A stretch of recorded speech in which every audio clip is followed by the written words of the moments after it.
What's up, folks? Been a while. Actually, it hasn't been a while. Who the fuck am I kidding? Anyway, listen, we were running a little late. Melanie's still running a little late. But I'm going to add in Mr. Caps right now. And maybe he can give us a little bit of a sermon before the show starts. We do have Richard Lewis joining us tonight, who's actually waiting. Let's see if Mr. Caps got his abacus all up and running. Oh, man, he's looking fucking... There you go. All right. You got to steal your other neighbor's internet. You hear me? You say what? I said you got to steal your other neighbor's internet. That one's a little bit better. This internet? Is this your neighbor? Which neighbor is this? To the left or to the right that you're taking? No, I think my computer needed an actual update. So when I did it, I got like the Skype changed, all kind of shit. All right, let's see what we got here. All right, that's that. Let me find out where Mel is. Damn, I got you in like super duper zoom mode. Woo! I can see your nose hairs from here. All right, where's Mel? Mel is still running around. All right, so anyway, tonight we're going to have Richard Lewis, who's quite controversial, which, to be honest, is beyond me. I mean, especially for the FGC. And with all the bullshit that's been going on this week with the FGC, I don't know. You know what I don't understand? Why ain't I hear people bitching about NCR? I mean, again, I'm not trying to take shots at NCR, but I always hear when it comes to the East Coast stuff, Biggie got to go above and beyond, Larry got to go above and beyond, Defend the North got to step up their game. Everybody got, it's been the same fucking show at NCR. I ain't seen no upgrades, no nothing. It looks completely the same, except now you're allowed to be racist.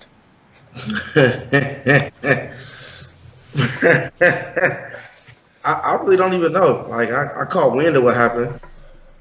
The shit kind of retarded to me. Niggas been heckling and talking shit to niggas for years. And do you love how the first fucking thing they do is bring up Corn? And no matter what, whenever it's something bad, Corn was doing that, and that was fucked up. Bunch of bullies. I'm not going to talk about anybody that's not known. I mean, unknown. But I'm just saying that, guys be talking some crazy shit. Here we go. Melanie just hit me up. Where is she? Where is my girl? Where is Melanie? I'm here. Okay, let's add in Miss Mel. Boom. All right, now we're rocking.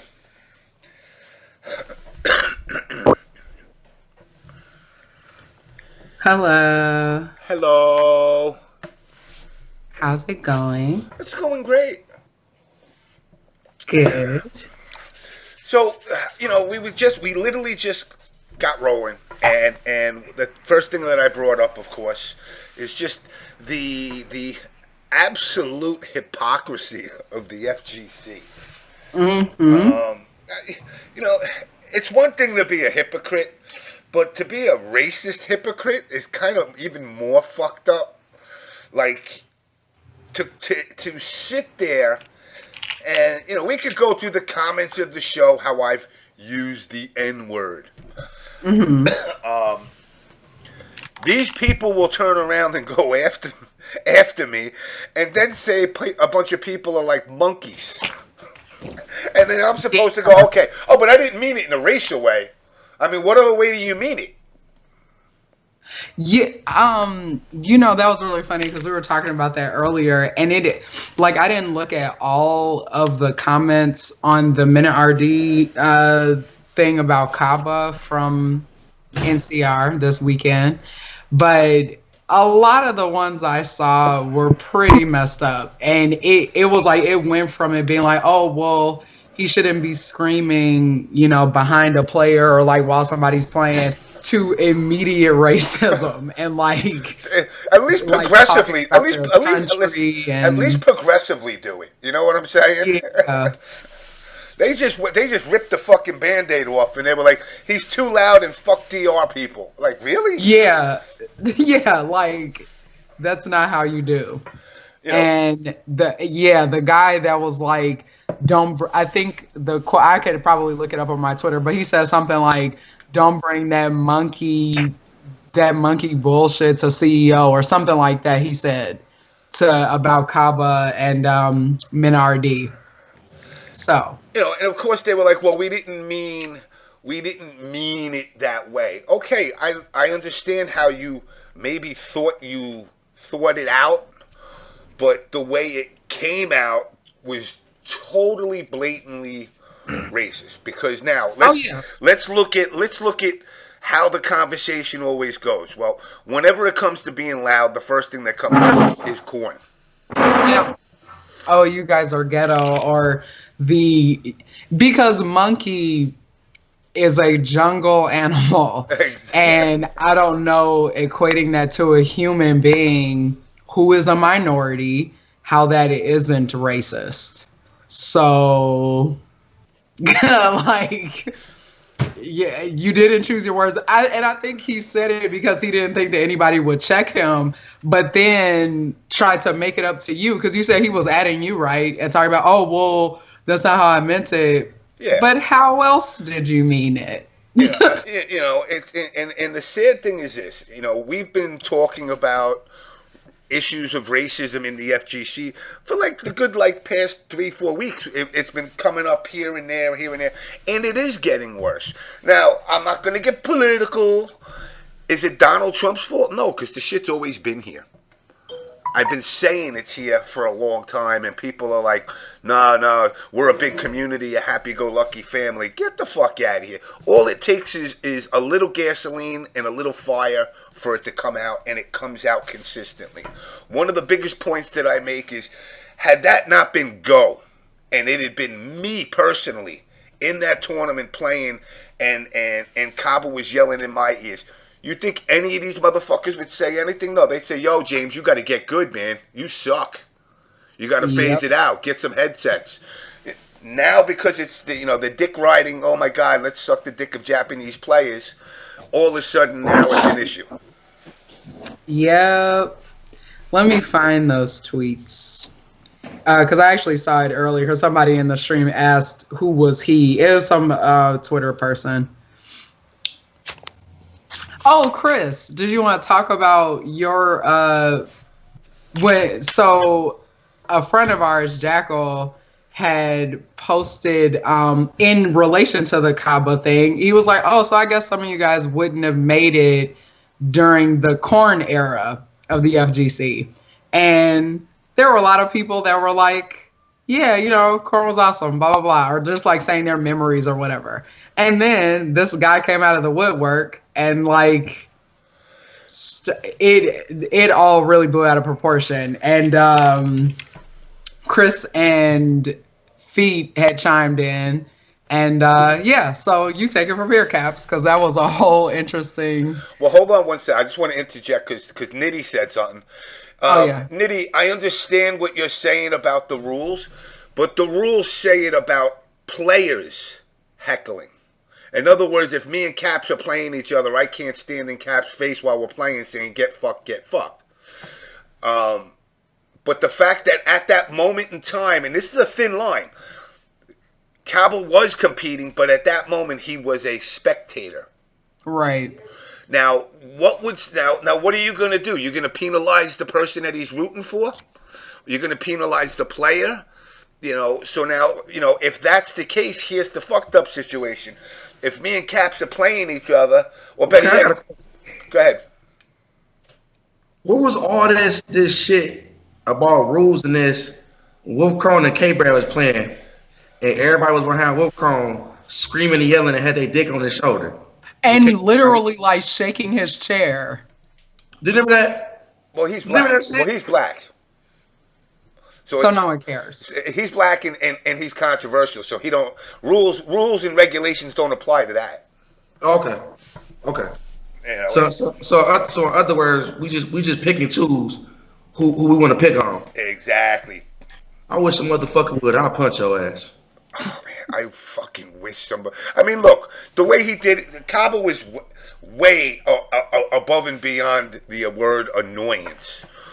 But at the end of the day, if you and Melanie are playing each other, and I do a side bet, and I say, yo, I'm gonna put money on Melanie against you, and I get in your face and start screaming and ranting and raving, can you penalize Melanie if I fuck your game up? I mean, you can fuck me up, but you can't you can't be mad at her. And that's the thing, like, with this situation. Yeah, they're friends and they're rooting for each other, and I understand that. But you can't penalize the players for what spectators do, even if they're friends. You throw the motherfucker out, okay, I understand that. You can do that. Warn them, all right, pipe down, calm down. Second time, you're out. And the situation would have been resolved. And honestly, if the other player would have just turned around and probably been like, hey, this is like distracted, do you mind toning it down? Like in a respectful way, then that probably would have alleviated it instead of it blowing up into what it blew up into. And guess what? If it was me heckling, I would have said, fuck you, nigga, turn around and play your game. Now what? The other funny thing about that, the way that I met you all was you all heckling because my friend, one of my friends, Jarrell, he was playing JDM during Vanilla Marvel 3. And you all were loud, y'all were rowdy because it was you, Feet, Twine, Lord Hollow was there. It was because it was like during MWC or something. And y'all were rowdy and loud, and then we were cheering too. Because it was me and TJ and Tevin and like our Chicago people. But then we became friends after that. It wasn't like we were like, who are you? Like it didn't create like an animosity. We were cool after that. So I don't understand. True. Redline just said no one complains when it's poke chop. No. Nobody says shit when poke chops. And he loud. Very loud. He taking his dick, swinging it, and the way he's walking down the aisles. It's funny as hell. But at the end of the day, because he's a known top player for Tekken, oh shit, no, it's okay for him. The rules and regulations of the FGC do not stand for everybody. It's very selective. And Wheel of Bongs just said it. Kaba isn't funny. I don't know, dude. I mean, I speak a little Spanish, and he'd be doing some Taco Bell type shit. I got to admit, he had me for a while, and I think the humor to it, more than anything else, was the fact that nobody knew what the fuck he was saying. And it was just... Oh, here's a racist comment. This was one that I didn't see. This is directly on one of the threads. This guy, Chris Balrog, said, only savage animals scream. Sorry your friend was raised like a savage dog. People want to play in a civilized and educated environment. Well, first of all, if you're playing video games and the word educated at the same time, unless you're programming, there ain't no education. So that's the first right. But, again, and these are all hideys and people that never show up to events and people with secret names. Yeah. But the fact of the matter is they are among you. Exactly. We on that they live level. Y'all got to put your glasses on so you can see who the aliens are. Orochioni calling them savages again. Back to the, if it was a white person, if I turned around and said, let's say if it was a Japanese player, which we know would never get that loud, but if it had, and I had said, stop acting like a bunch of fucking fire-breathing motherfucking dragons, people would automatically be like, oh, what do you mean? Dragons is part of their culture, da-da-da-da-da-da, it's a fucking animal, it's real, pick and choose your words wisely. You could just say, don't be a fucking asshole. Boom, done, problem solved. You don't need to throw in monkey, jungle, or any of this other shit. But, granted the way Cabo was, I ain't going to defend it. It was annoying. If anything, if I was one of the players, I would have stopped the match mid-match and be like, yo, you got to get your guy to shut the fuck up. But now, again, they want the golf clap bullshit. You know, back to the golf clap attitude where, you know, oh, we got to put people all the way behind. No, fuck you. I paid to come to this event. I know I'm not a top player. But if I want to Right. pull my cock out and put it on your shoulder while you're playing, fuck you. I do it too. And everybody gonna do shit to me. Exactly. Right. You know what it is? It's flat out. This is what it is to me. I think the FGC pick on people they know they can pick on. Yep. Because not now I'm one of these little fuckers that said any of that gangster shit to me. Like your Not homie now. Sebastian. Because you already know if you say that shit to me and I come to an event and I see you, we gonna have a discussion. We're gonna talk about it, my nigga. I'm gonna take you to the corner and we're gonna talk about this. You know, and it's sad because the fact that, again, the leaders or some of the leaders of the FGC keep pumping this bullshit of kumbaya, and it's not there. No, because some of the rivalries are real. Some of those people really, for real, don't like each other. Yeah. It goes beyond the games, and that's what people don't understand. Like Will Cronin and K Brad, them niggas don't like each other for real. Yeah, Oh, yeah. they don't like each other for real. I've actually asked both of them individually about it. Yeah, they for real don't like each other. You know, and some of That's pure unadulterated hate when you see them niggas play. for years. That's hate. But, Yeah. But you know what? There's nothing. Listen, you don't have to love everybody in the FGC. No. But you know, and you know, I seen Emily put a couple of Emily who does a lot of the PR stuff for Big E Gaming. Been putting up some videos, which basically was discussing the problems with the FGC, and like she kind of gets shit when she tries to like help some of the with the problems. Like yeah, I noticed that people give her a hard time, and it's like she does so much, and people, but I mean, people don't care about that at the end of the day. They just want to see, you know, Japan play, play games, I guess. I mean, it's like the problems in the FGC, and she said this in a video today. You're not going to wish them away. Nope. You're not going to just wake up one day, you know, and these guys that claim things like they're making paper. You made paper, what, like 15 years ago? Now all of a sudden you're jumping around like you like Top Dog or some shit like that. You put out a video, and I'm specifically speaking about the situation with Caps and Mr. Sebastian Burton. Oh my God! Can we please talk about that? You know, he turned around. You know, he's one of these cats. Listen, you're like me, dude. Accept it. You had your time. You had your fun in the sun. You ain't nobody either. You know. So what was his history? Because like I had people telling me that he, I guess, works in esports and like all of this stuff. But I'm like, okay, if he does this and he has all these accomplishments, but why is he representing himself this way and like literally inciting a fight? So this nigga apparently it was like the rapper or the artist who did the fucking DOA soundtrack. Oh. Yeah.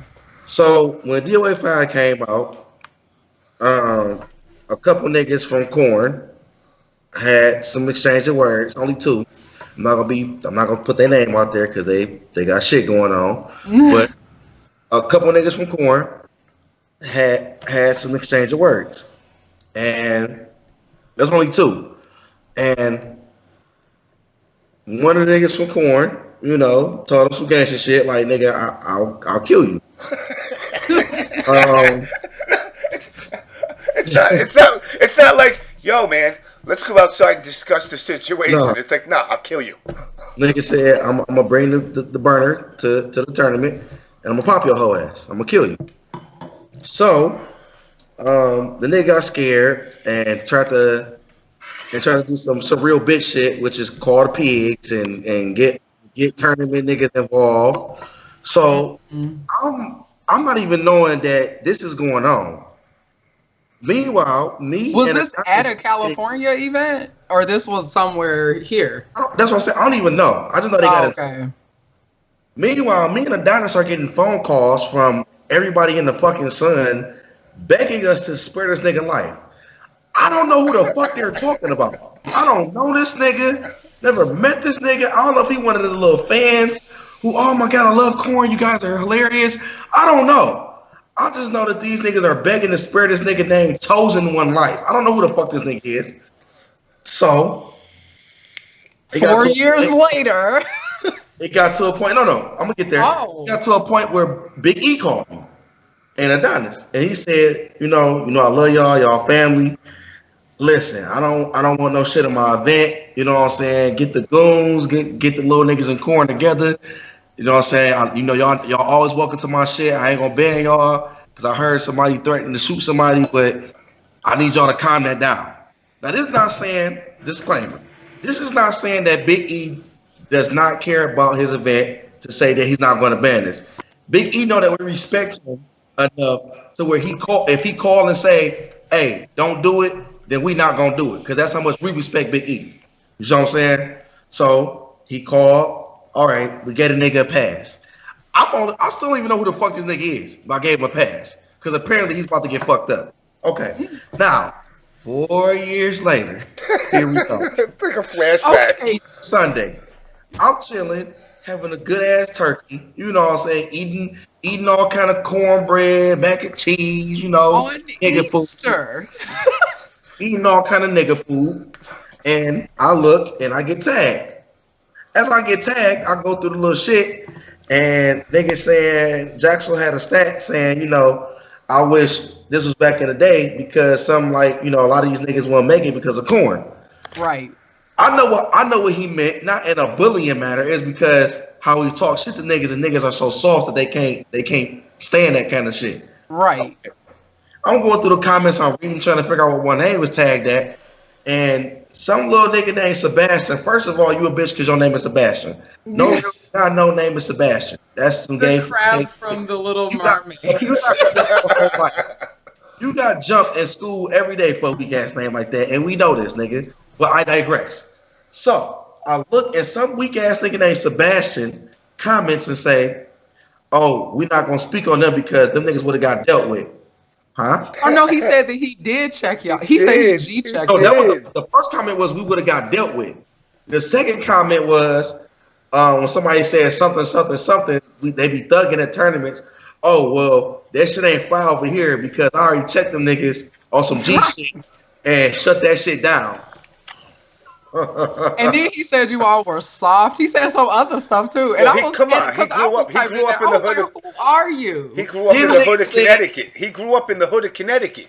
Then the nigga said, I don't even know why niggas even feared them niggas because them niggas didn't even have any top players in any game. Okay, like I guess Seth didn't beat Infiltration and Cross Tekken and placed third or second at both Capcom Cup tours for the game. I don't know. JDM. I guess we didn't have JDM and Footwork beating ass and Marvel along with Iconic with the iconic motherfucking wake up S on Justin Wong. I don't know. And people forget Footwork plays multiple games and has been good in L Train. Multiple top threes in Uniel. I don't know. I guess Adonis one beat niggas ass in Tekken along with Train and Lana and Cuddle Court. Maybe and was a part of Corn for a second. I don't know. Maybe they got my nigga Double Chip beat ass in Guilty Gear and me and him beat ass in Soul Calibur. I don't know. I don't know. I don't know any of those people. I don't know. But I guess niggas forgot we was beat ass and niggas like Twan was beat ass in Street. Oh no. Oh shit, I think your neighbor found out you were stealing his internet.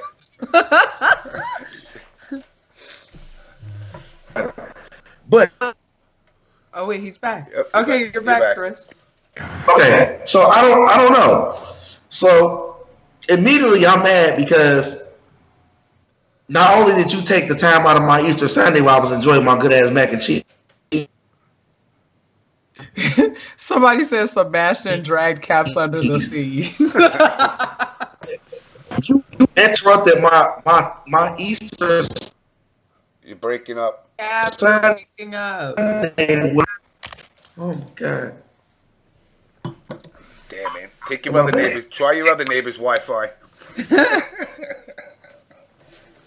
But then you interrupted my Sunday. Can y'all hear me? Yeah. Mm-hmm. But then you interrupted my Sunday with a bunch of bullshit and a bunch of lies.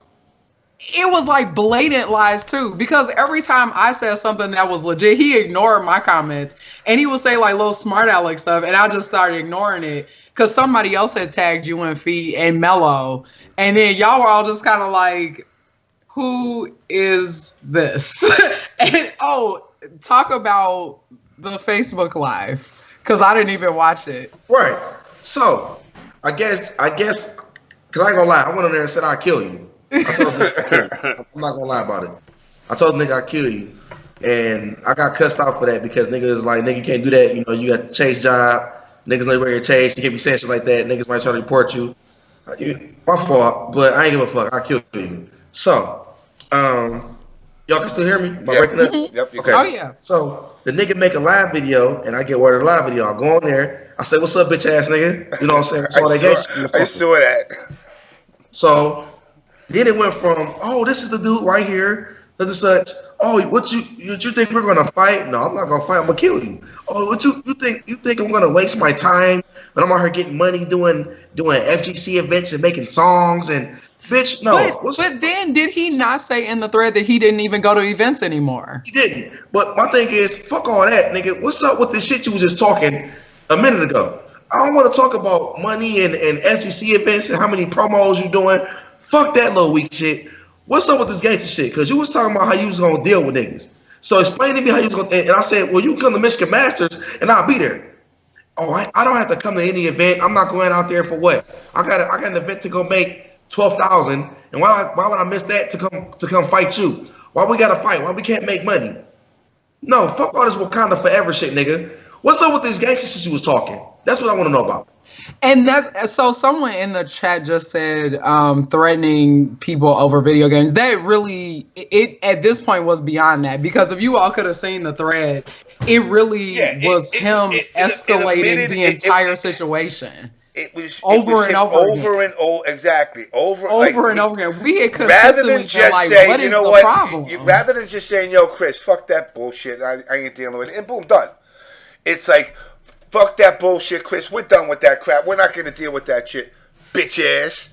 Yeah. And then he had even come on and said that Chris wrote about it, and then was continuing to antagonize all of us. We were kind of like, okay, but what is this about? Like, and see, the thing about this, I even got to the point, I was like, maybe he like y'all. What I don't understand is this: when niggas, if you check my track record, niggas talk gangster until I pull up.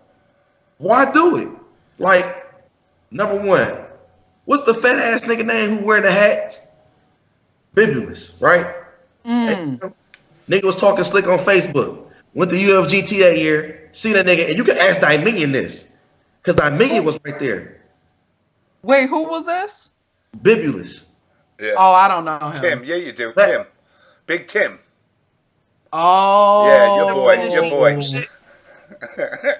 His bitch ass, he was talking shit about how he was gonna fuck niggas up and he a lawyer and this and that. Okay, I see you in Chicago. So I came to UFGT that year. This the same year Candy came with me, man. Oh, yes. Yes, was right there. And I walked up on nigga, I said, hey nigga. I tapped the nigga on the shoulder. I say, so what's up with that shit you was saying on Facebook?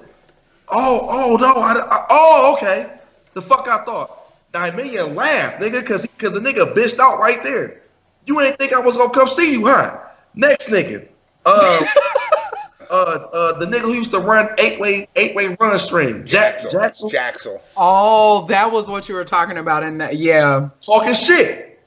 So Feet and Adonis had already approached a nigga about the shit before and gave a nigga a pass. Nigga went back on the stream, corn, some hoes, they some bitches. They be trying to fake thug and this and that. I wasn't even scared of those guys. Fuck them. Oh, okay. So here come Apex.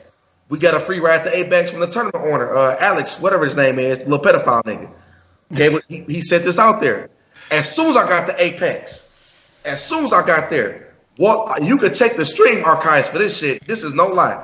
As soon as I got there, I snatched the mic from whoever was commentating Smash, and I said, "What's up, bitch ass nigga? Nigga, I'm here now. Fuck your stream." He cut the mic off. He cuts the one mic off. I grabbed the other mic. No, nigga. If you gonna cut the mic or you gonna cut the stream, one of the two, you gonna talk to me, bitch. All that shit you was talking, nigga. Then the nigga got up and ran. He got up and ran to Alex. Got up and ran. No lie. You could check this shit. No lie. He got up and ran to Alex and tried to get us kicked out the tournament. Meanwhile, he over there calling a nigga a bitch and trying to flip that nigga stream equipment over. So why do niggas continue to talk shit to niggas like me? Nigga, remember, I am not a gamer, nigga. I am a nigga who happens to play fucking video games. There is a fucking difference. I will fuck you up. And here is the fucked up part about that. Okay.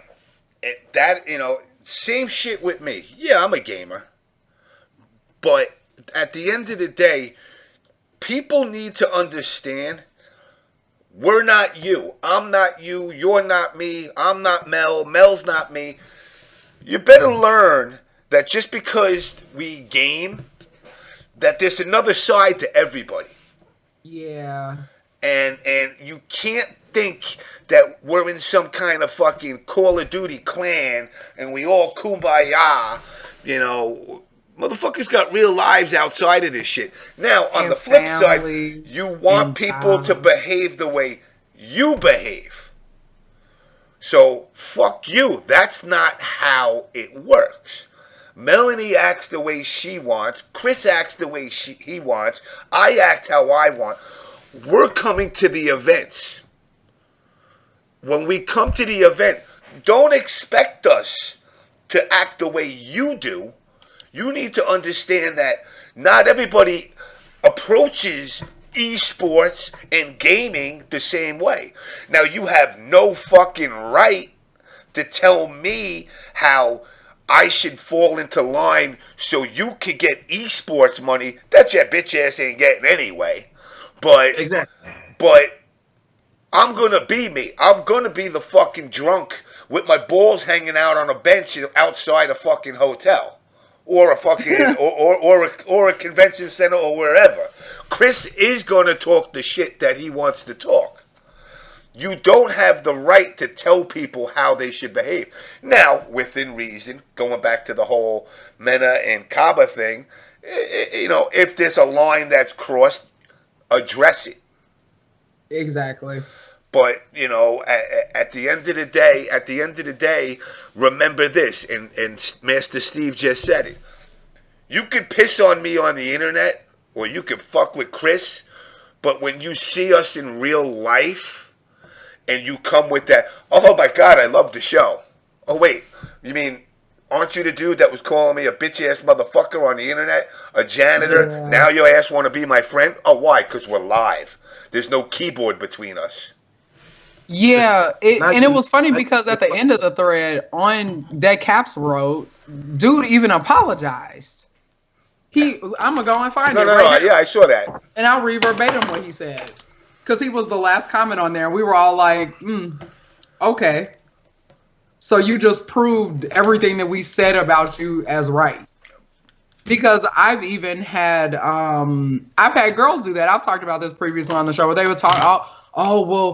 She's so-and-so and this and that. And, we gonna roll up. Okay. Albeit XYZ. See them, nothing.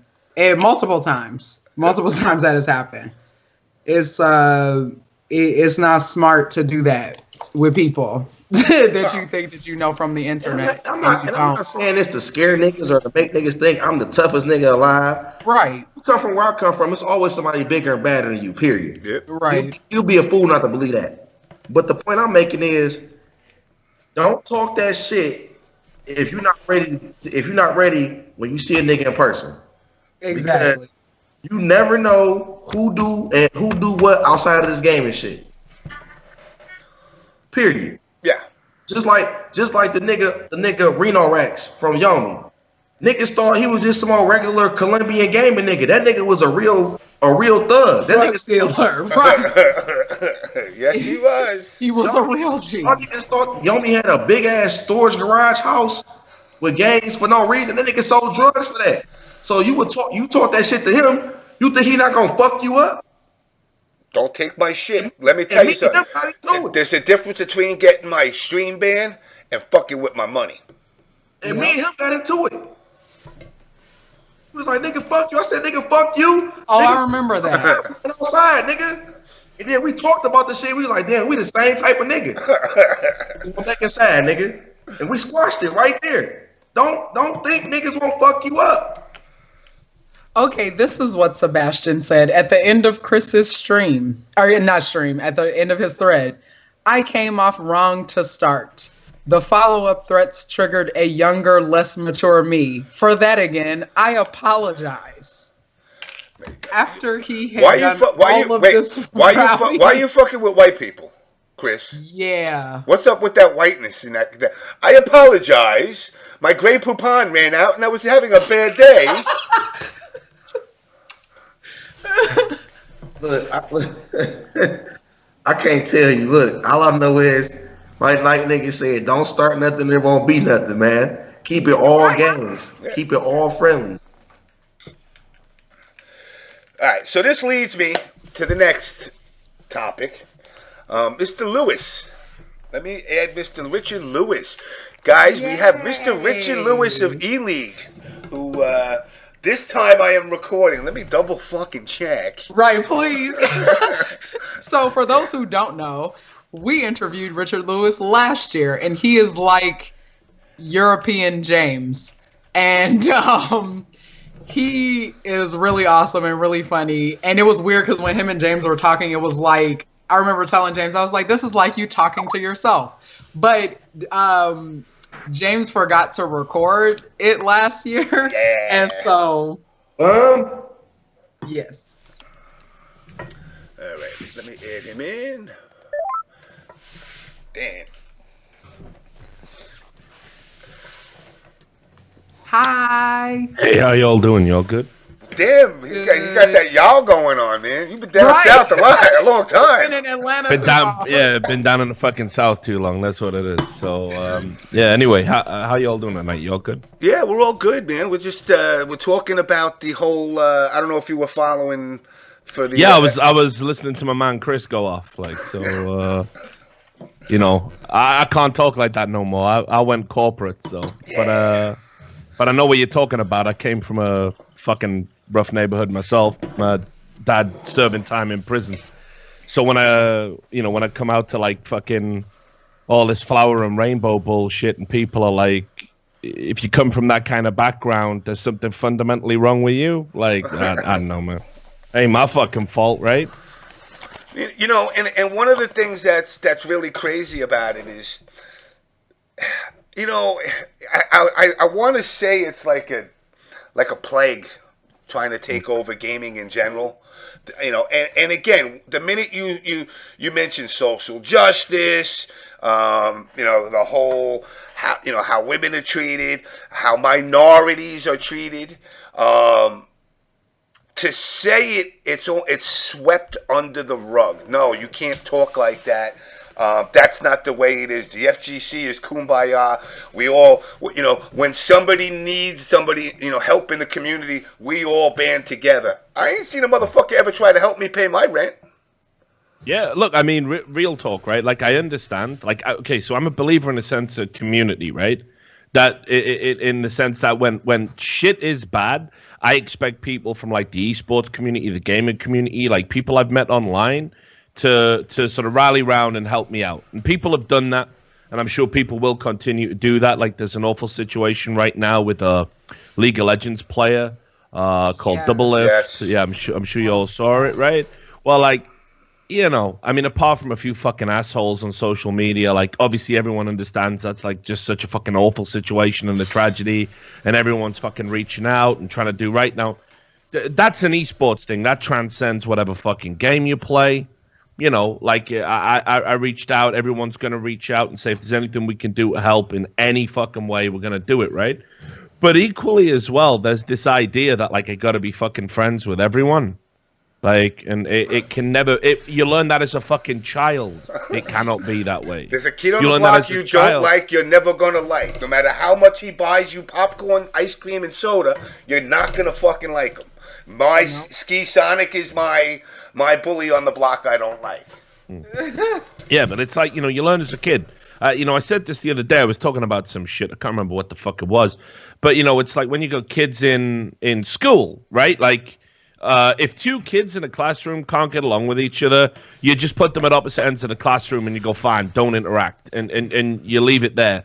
But what you don't have is everyone in the middle going, no, come on, let's do it. They can find some people just don't fucking like each other, and that's how it's going to be. Like, if it's physically, mentally, whatever the fuck it is, impossible to get along with everybody. And, sure, some people don't try and some people don't know the full story. And, hey, if you really get to know me, maybe. But, it's like you talked about fucking K-Brad and Wolfcrone. That ain't fake.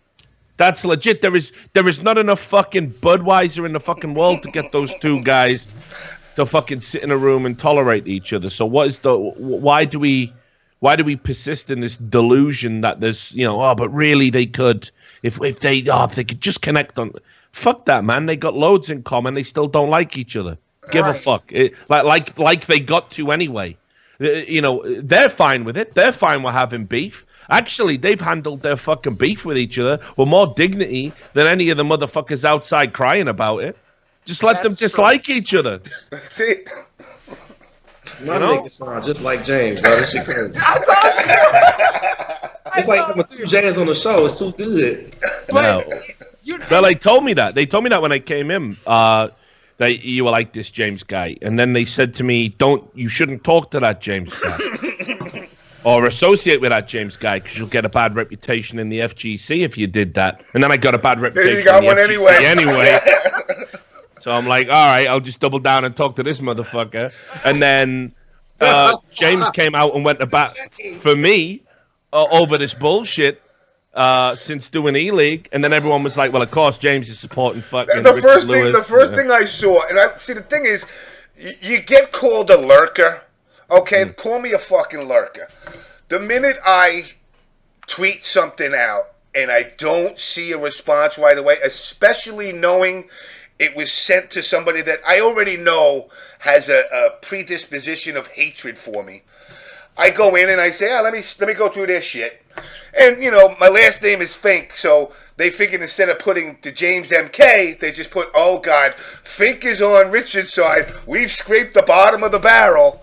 And oh, yeah, I saw that comment. Yeah, I saw that, actually, the bottom of the barrel one. That did stick out.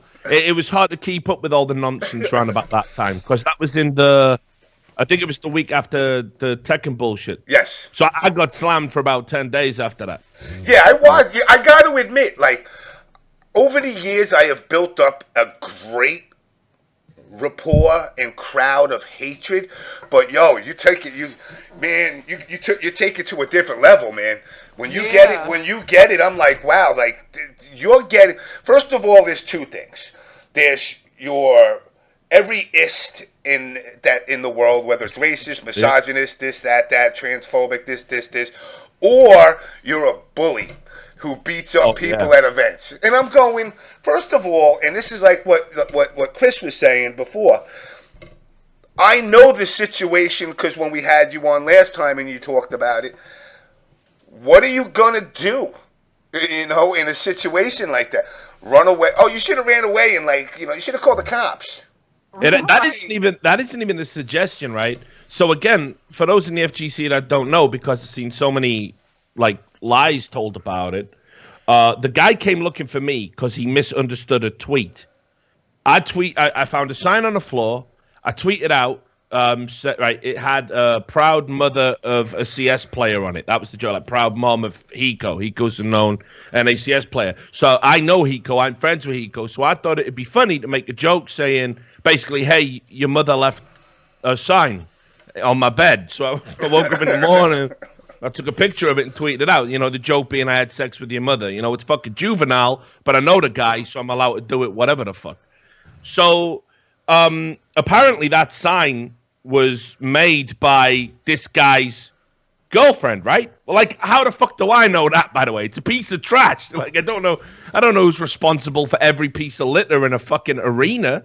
So he thought I meant I'd had sex with his girlfriend. And obviously he's a little bit insecure about the whole goddamn thing. So he starts tweeting at me, saying he's going to come and find me. And I'm just like joking around with him, going, well, I'll be easy to find, you know, because his team got knocked out of a tournament. I'm like, I'll be on stage, you know, you won't be, right? So, Damn. because, you know, Twitter burns are my thing, you know, like, I'll fucking do that all day. I don't give a fuck. Even when I took the Eleague job, I was like, yeah, but you ain't putting an intern on my Twitter. Fuck that.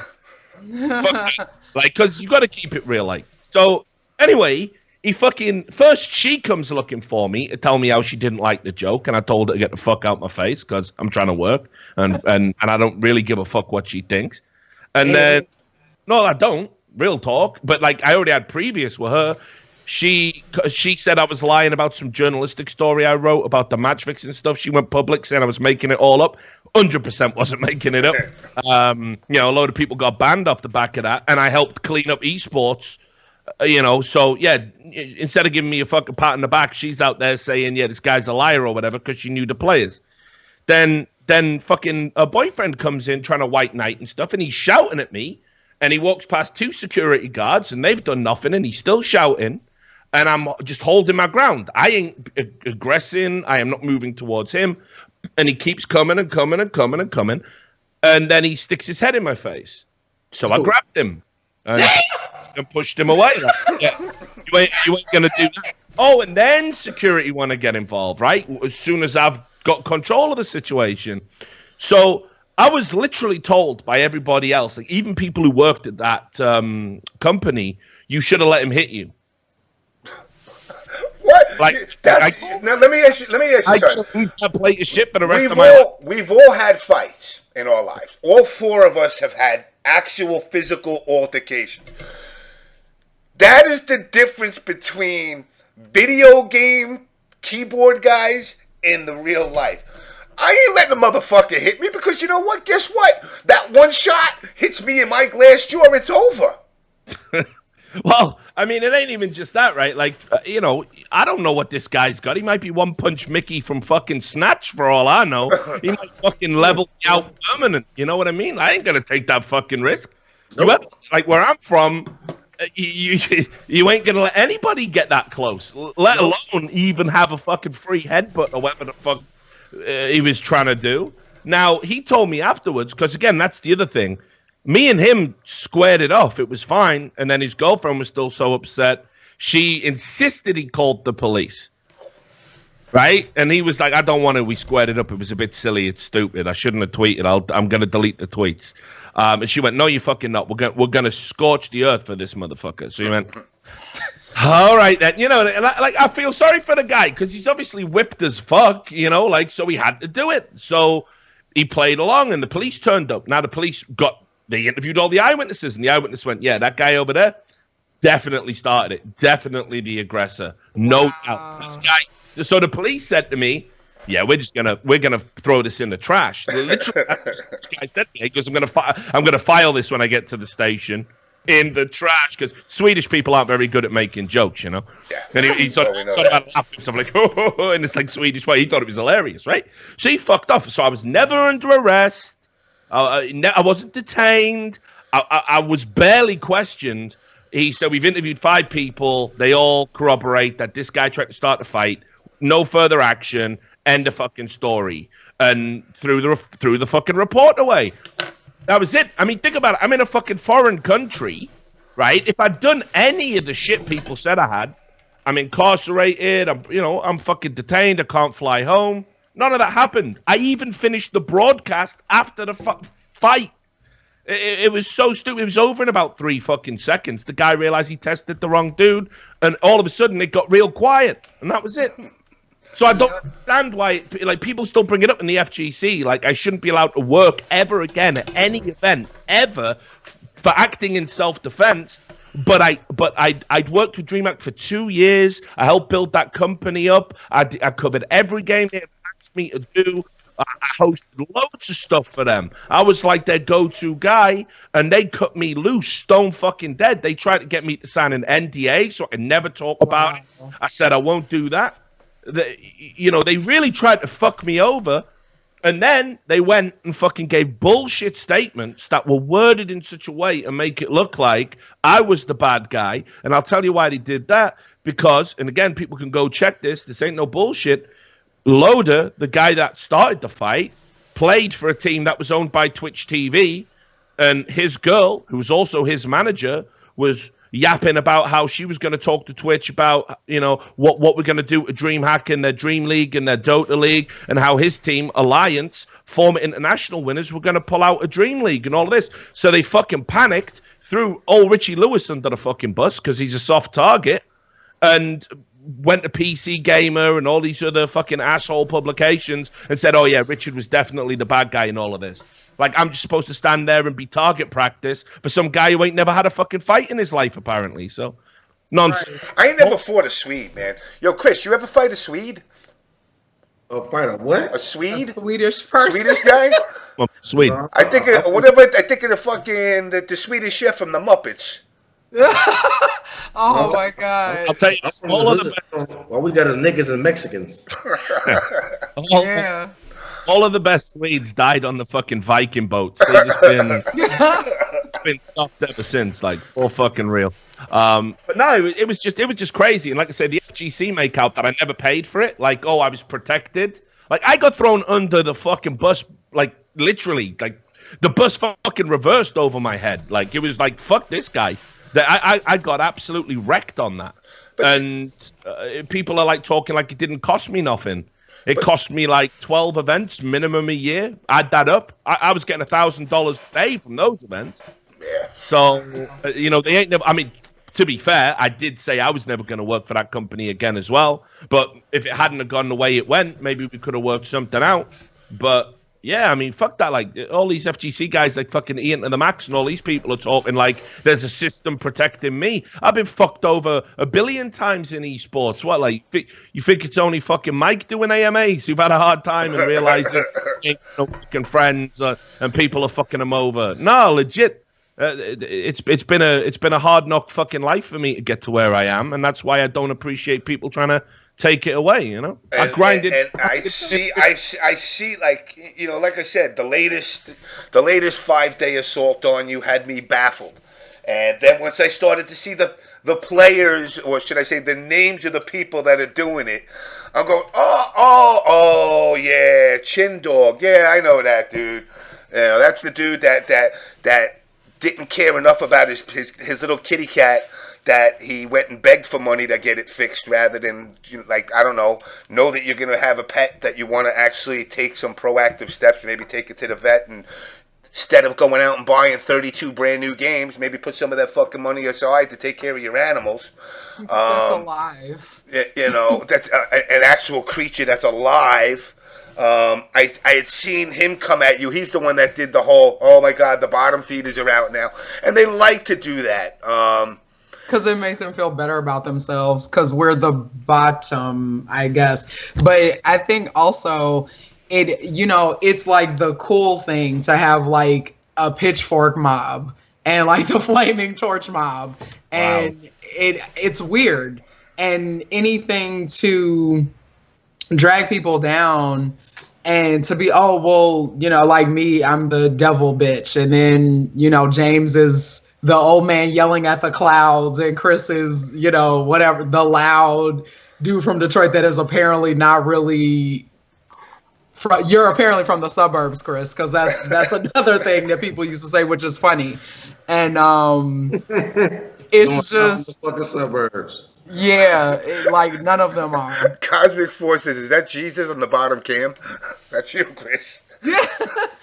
Right? Yeah, I was going to say that earlier. Chris does look like... Got the halo going on right now. It might be. I might have a halo. But I mean, right now, though, I mean, like, okay, so the mob shit, like, you know, so it's happened to me every time I've done an FGC thing. And I told James I'm going to go fucking real. Like, I'm going to call some people out, too. But, like, it happened to me a bunch. Like, so the first time when we did Street Fighter, it basically happened during, right? So I'm doing the show. I think everything's okay. And I was super happy. I was one of the guys that was lobbying to get the FGC on television internally from the company, because that's like where I started way back when in the UK. I started in Tekken, right? So I was like, I wanted to get that shit on television. As soon as I got in, I was like, yeah, Counter-Strike's good, but man, you should check out the FGC. Like, whenever I watch it, there's always some stuff jumping off. And they were like, oh, what, like Smash? And I'm like, nah. Nah, not those guys. Not those guys. No. The other guys. Right? So then they started eventually saying, okay, well, we're going to do this, and we're going to do this. And then we did some other stuff. And then eventually it came round, and they liked the looks of Street Fighter. And, Capcom obviously was having a big push on trying to promote the game, and we had a good developer relationship with them on a business level. So I'm like, this is great. And then I said, now we got to go out and get all of the fucking talent, because I want the first time we do the FGC, I want it to be like a tribute, like a Hall of Fame type shit. So I don't give a fuck if these fighters suck ass. Right? I don't give a fuck if they're washed up or old. We put them on television at least fucking once. We call that establishment. We can talk about them, further down the road, and motherfuckers at home know who the fuck we're talking about. We got Alex Valle out there, right? Like, even he himself said, I probably don't deserve no invite. How the fuck are you gonna talk about the history of Street Fighter and not talk about him? Exactly. Right? So I was like, fuck that noise. Let the community just take the L on that one if they think it's unfair, and let's just get some legends all up on this. And I was the same with the talent. I wanted fucking Mike, by the way, to come. Mike Ross turned us down. Wow. We fucking, he was like the first name I fucking wrote down. I was like, let's get Mike down. He's a legend in this, but like it must have just coincided with when he started to fucking go off the rails and realized he didn't want to do this shit no more. So Mike literally just blew us out, and I was like, fucking hell, like a show without a Street Fighter show without Mike. Right. Like, I couldn't believe he turned us down. So, obviously we got all the guys like, fuck Tasty Steve's a fucking legend. Like, me and him clicked straight away, fucking Sajam. All of the guys we ended up getting, I thought, were real good representatives of the FGC, and we were super blown away by how talented they were. But then for some reason, while the show was happening, instead of people going, oh, this is good, we're on TV, it might be a little bit polished, it might be a little bit cheesy, there might be more ad breaks than we're used to, but it's actually a good thing for the competitors, a good thing for the scene, a bit more interest. All people wanted to bitch about was who's that bald dude in the chair? Who's he?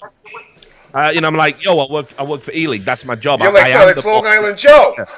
Yeah, that's my gig. I sit in a chair and I talk about fucking video games. And then motherfuckers started Googling my name, and they were like, oh, this guy worked at Breitbart for 6 months. Oh, well, I took a paying job because I needed to take a paying gig. Ain't my fucking proudest moment, but it don't say nothing about my politics. I wrote about video games for a fucking conservative website. But prior to that, I did 2.5 years an ultra-liberal leftist fucking publication. I just want to write about video games for as big an audience as possible at any given time. So then that came up. Then the loader thing came up. And it was suddenly like I was watching it spin in real time. People started spamming the network, asking for me to be pulled off, saying, how can you have a racist host on the FGC? I'm like, whoa. Racism? What the fuck? Where's anyone pulling that from? Ain't no evidence of it. I ain't never said nothing racist. Ain't never fucking done nothing racist. People fucking straight were just going nuts for it. So I was on the fucking show trying to concentrate on the show and learn the stuff, and people are just going ham. Like the network were just getting emails, spamming their Twitter feed. And then we go forward to fucking, it's all good. And I think, all right, well, that ain't going to happen again. They know it doesn't work now, so they'll leave it the fuck alone. But then we go to NetherRealm Studios, and I'll tell you straight up, man, what a fucking bunch of insecure motherfuckers that play those games.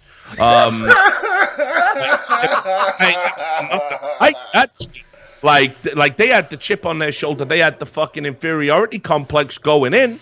So this time around, it happened before. You had some guy like Pig in a Hut or whatever he's called. I would just call him Pig in shit, right? He was fucking straight out there saying you can't have a Nazi Like now I'm a Nazi. I got upgraded from racist to Nazi. The upgrades are, it's like a mech warrior machine. They just naturally come. You evolve with new gear all of a sudden. You go from, I went from an angry, bitter old man to a racist. Then I was homophobic. Then I was misogynistic. It just progressively gets worse as you go on. Yeah, so this motherfucker was out there, and he was saying, I got friends in high places. I'm going to make sure people know this guy's a Nazi. And again, I'm like, where's the picture of me in the fucking outfit? You know what I mean? Like, tell me, where is it? So he was like doing that, and then there was a bunch of other people doing that. And I was getting like death threats and all sorts of crazy shit going on, and just abuse. Prior to getting death threats. Oh, yeah. Dude, I have no idea. NRS community is probably in my 25 years of dealing with NRS and Midway, it's just Mortal Kombat scene in general. They, and all the games beyond Smash, of course, they epitomize death threats. And that's where it usually ends. Oh, I hope you die. Is it because Mortal Kombat is bloody? I mean, during the development of MKX, little secret that obviously it wasn't a secret that the roster managed to leak out about 6 months before the game came out via accidentally. So one of the guys that work at NRS was tweeting. And a guy asked, is Rico going to be in the game? And he's like, nah, I don't think so, yada, yada, yada. The guy turns around and says, I'm going to come to your house and rape your mother and your wife and your kid. I'm going, whoa. That's the NRS community in a nutshell. Not the well-known players. They don't do it. They got their little minions, their little hideys that'll do it for them. But it does come, make no mistake, the shit like that does come from the upper echelon. I remember... when that happened to you, you have two commentators from the UK, Mustard and Ketchup.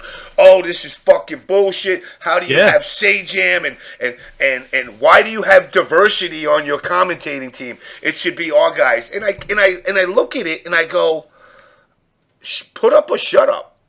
Yo, and this is the worst part about that, right? So it was actual people who work in the scene like burning us for basically sticking with the people who did a great job. Now, look, man, we brought in fucking Katana Prime, right? Who I think is a great fucking talent and a really cool dude. Yeah. So it wasn't like we completely fucking ignored everybody. But and also, I just want to fucking say this. If you're a commentary duo and you call yourself Ketchup and Mustard, what the fuck ever happens if you break up? I mean, like, it's the dumbest shit I ever saw. Like, come on, like, what? You're like, oh, now it's Ketchup and then just some guy called John or something. Like, it's not going to work anymore. You've really limited your fucking options. It's so dumb. Like, Salt and Pepper. Come on, think about it. Like, look what happened to them. Anyway, fucking, everybody was teeing off. Who's that dude who looks like he's trying to pretend to be Dr. Disrespect? I forget his fucking name. The guy with the mustache. He was out there tweeting about how it was terrible that we fucking didn't respect the fucking community enough to hire endemically from within the community. It's like, yo, I get it. You play the game, this is television. It's television. These guys have been on television. They know what it's like to be able to be told in your ear while you're trying to make a point. You have 5 seconds to finish that fucking point because we're going to commercial. Like, we don't know about the other guys, but we do know about these guys. You can only roll the dice so many times a fucking season. Like, what do they want? Mr. Aquaman was the guy that you're talking about. Aquaman, that was him. Fucking Aquaman. Tom Selleck. Yo, like, it's like, you know what I mean? And the worst part is, what a great way to introduce yourself to a major fucking network and make it known that you're available for work and make it known that do you know what I mean? Like, you're burning a bridge before we've even had time to fucking finish building the motherfucker. It was so crazy.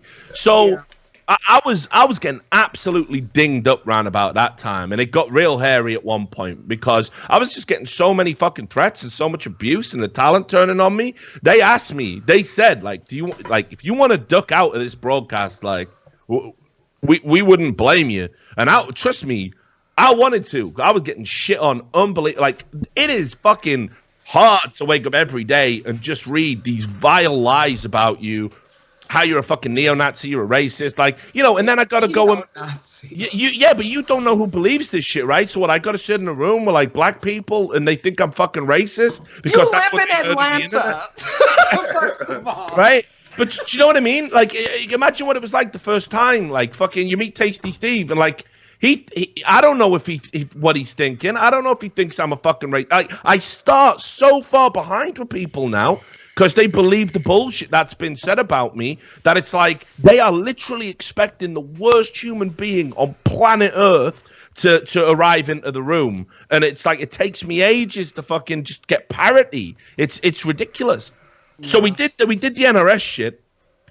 And I was like, right, that was a rough one. Because I nearly walked off the broadcast. I was like, you know what? Maybe you got a point. But then I thought, nah, that ain't fair for the team. It ain't fair for, like, the guys that, you know, we've all established a rapport. And we've all been working with each other. And that was another thing. I'm trying to think. Right. So then we did Street Fighter again, right? If I remember rightly. Did we? Or was it? Did we get Ultra David in for fucking? No, we brought Ultra David in for the NRL. So yeah, I'll tell you about Ultra David, dude. Like this guy, I swear to God, like I right, he sniped at me a bunch of times on Twitter, and I think I'd intermittently blocked and muted the dude because I just couldn't be bothered with his sanctimonious fucking bullshit. But then, like, working with the guys like Tasty and Sajam and all these dudes, they were all telling me, like, oh, yo, you got to fucking squash the beef with Ultra David. He's good fucking people. He's real. He's all about the FGC. He looks after us, looks after talent. Don't do to him what people do to you. Don't judge him on his Twitter. So I was like, you know, like, he's intimated some unpleasant shit about me, but, you know, whatever. Oh, and before that even... Right, he was only on the broadcast because I was like, it can't be all about me. The network came to me and said, "Oh, we're thinking about using Ultra David for this. How does that make you feel? Because if you don't want him, we won't ask him." And I said, "Listen, he said some unpleasant shit about me, but like, if he's the best guy for the job, get him on. Like, I don't give a fuck. My ego will handle it." And you want to do the Triforce? Right. Yeah. So like when we were doing downplay niggas. When we were doing the fucking rehearsals, he was like throwing in jokes and like little zingers when he was on the desk, like to make me, you know, like look like an asshole or whatever. And I was like saying, "Oh, that's actually good. Like, you know, when we do the Counter-Strike, we always have banter on the desk. Like, please definitely use that." And he threw that in, and everybody in the FGC was going, look how much Ultra David hates Richard Lewis. And he's like he was fucking signaling to these guys, like, I'm one of you. And then I was like, yeah, but we did that in rehearsal, and I said it was okay. Like, you know what I mean? It was like part of the show. It was a pre-scripted joke. And then they were going, no, but he was talking about doing it in a Discord. So, you know. So anyway, it gets to one night in the hotel, and it's the night that everyone's like kind of set up, like, because all the other guys are like playing matchmaking, you know. Matchmaking. We're going to sit Ultra David and fucking Richie Lewis down at a bar and get them to hash it out. So I buy him a whiskey, and we're sat there, and we're having a talk about it all.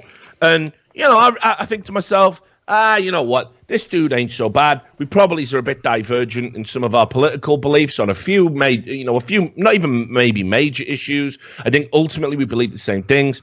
He's a good dude. And he started, like, warming to me and started saying, oh, Richard, you know, like, you could totally win over the FGC. What you got to do is just start. He literally said this. All you got to do is treat everybody you meet like they can give you a Yelp review.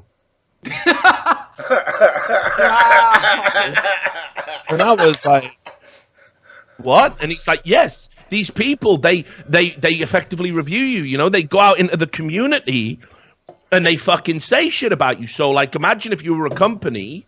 Would you want these motherfuckers giving you bad Yelp reviews? And I'm like, yeah, but I can't live my life worried about what motherfuckers are going to say about me all the time. That's a bit crazy. He went, but you're a public figure. So I was like, yeah, all right, David, that's a little bit fucking wacky for me, but okay, cool. I'll try harder. You know, he's like, just don't be so aggressive on Twitter. calm down, understand it's the FGC, everybody talks. So if you have a bad interaction with one person, they tell 10 people, they tell 10 people. You know how it is. And I was like, okay, good. And we did the fucking show, and we all went out and got drunk on the last night, and we all shook hands, and I said, keep in touch, man. Like, you know, real talk. You know, we're buddies now. Like, no, I'm a genuine guy. Like, if I open myself up to somebody, I don't expect them to then, as soon as they get home, be cunting me off and like saying, yeah, that guy's a piece of shit, actually, which he was doing to people and saying that, you know, I was a bit weird and stuff. And then when I started getting wrecked again for Tekken, I saw this.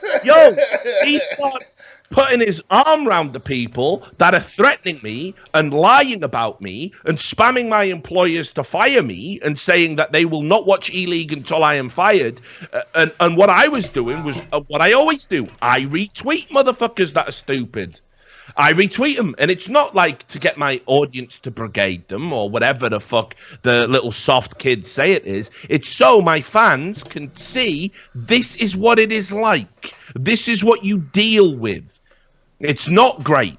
This is the bullshit. And I put it out there, and I put out good stuff, and I put out bad stuff. And ultimately, it's a public platform. If you don't want me retweeting it, don't talk about me on a public platform. Put it in your Skype groups or your fucking Slack chats or your fucking Discords or whatever the fuck kids are using these days, and then I'll never see it. And you can call me as much of an asshole as you want.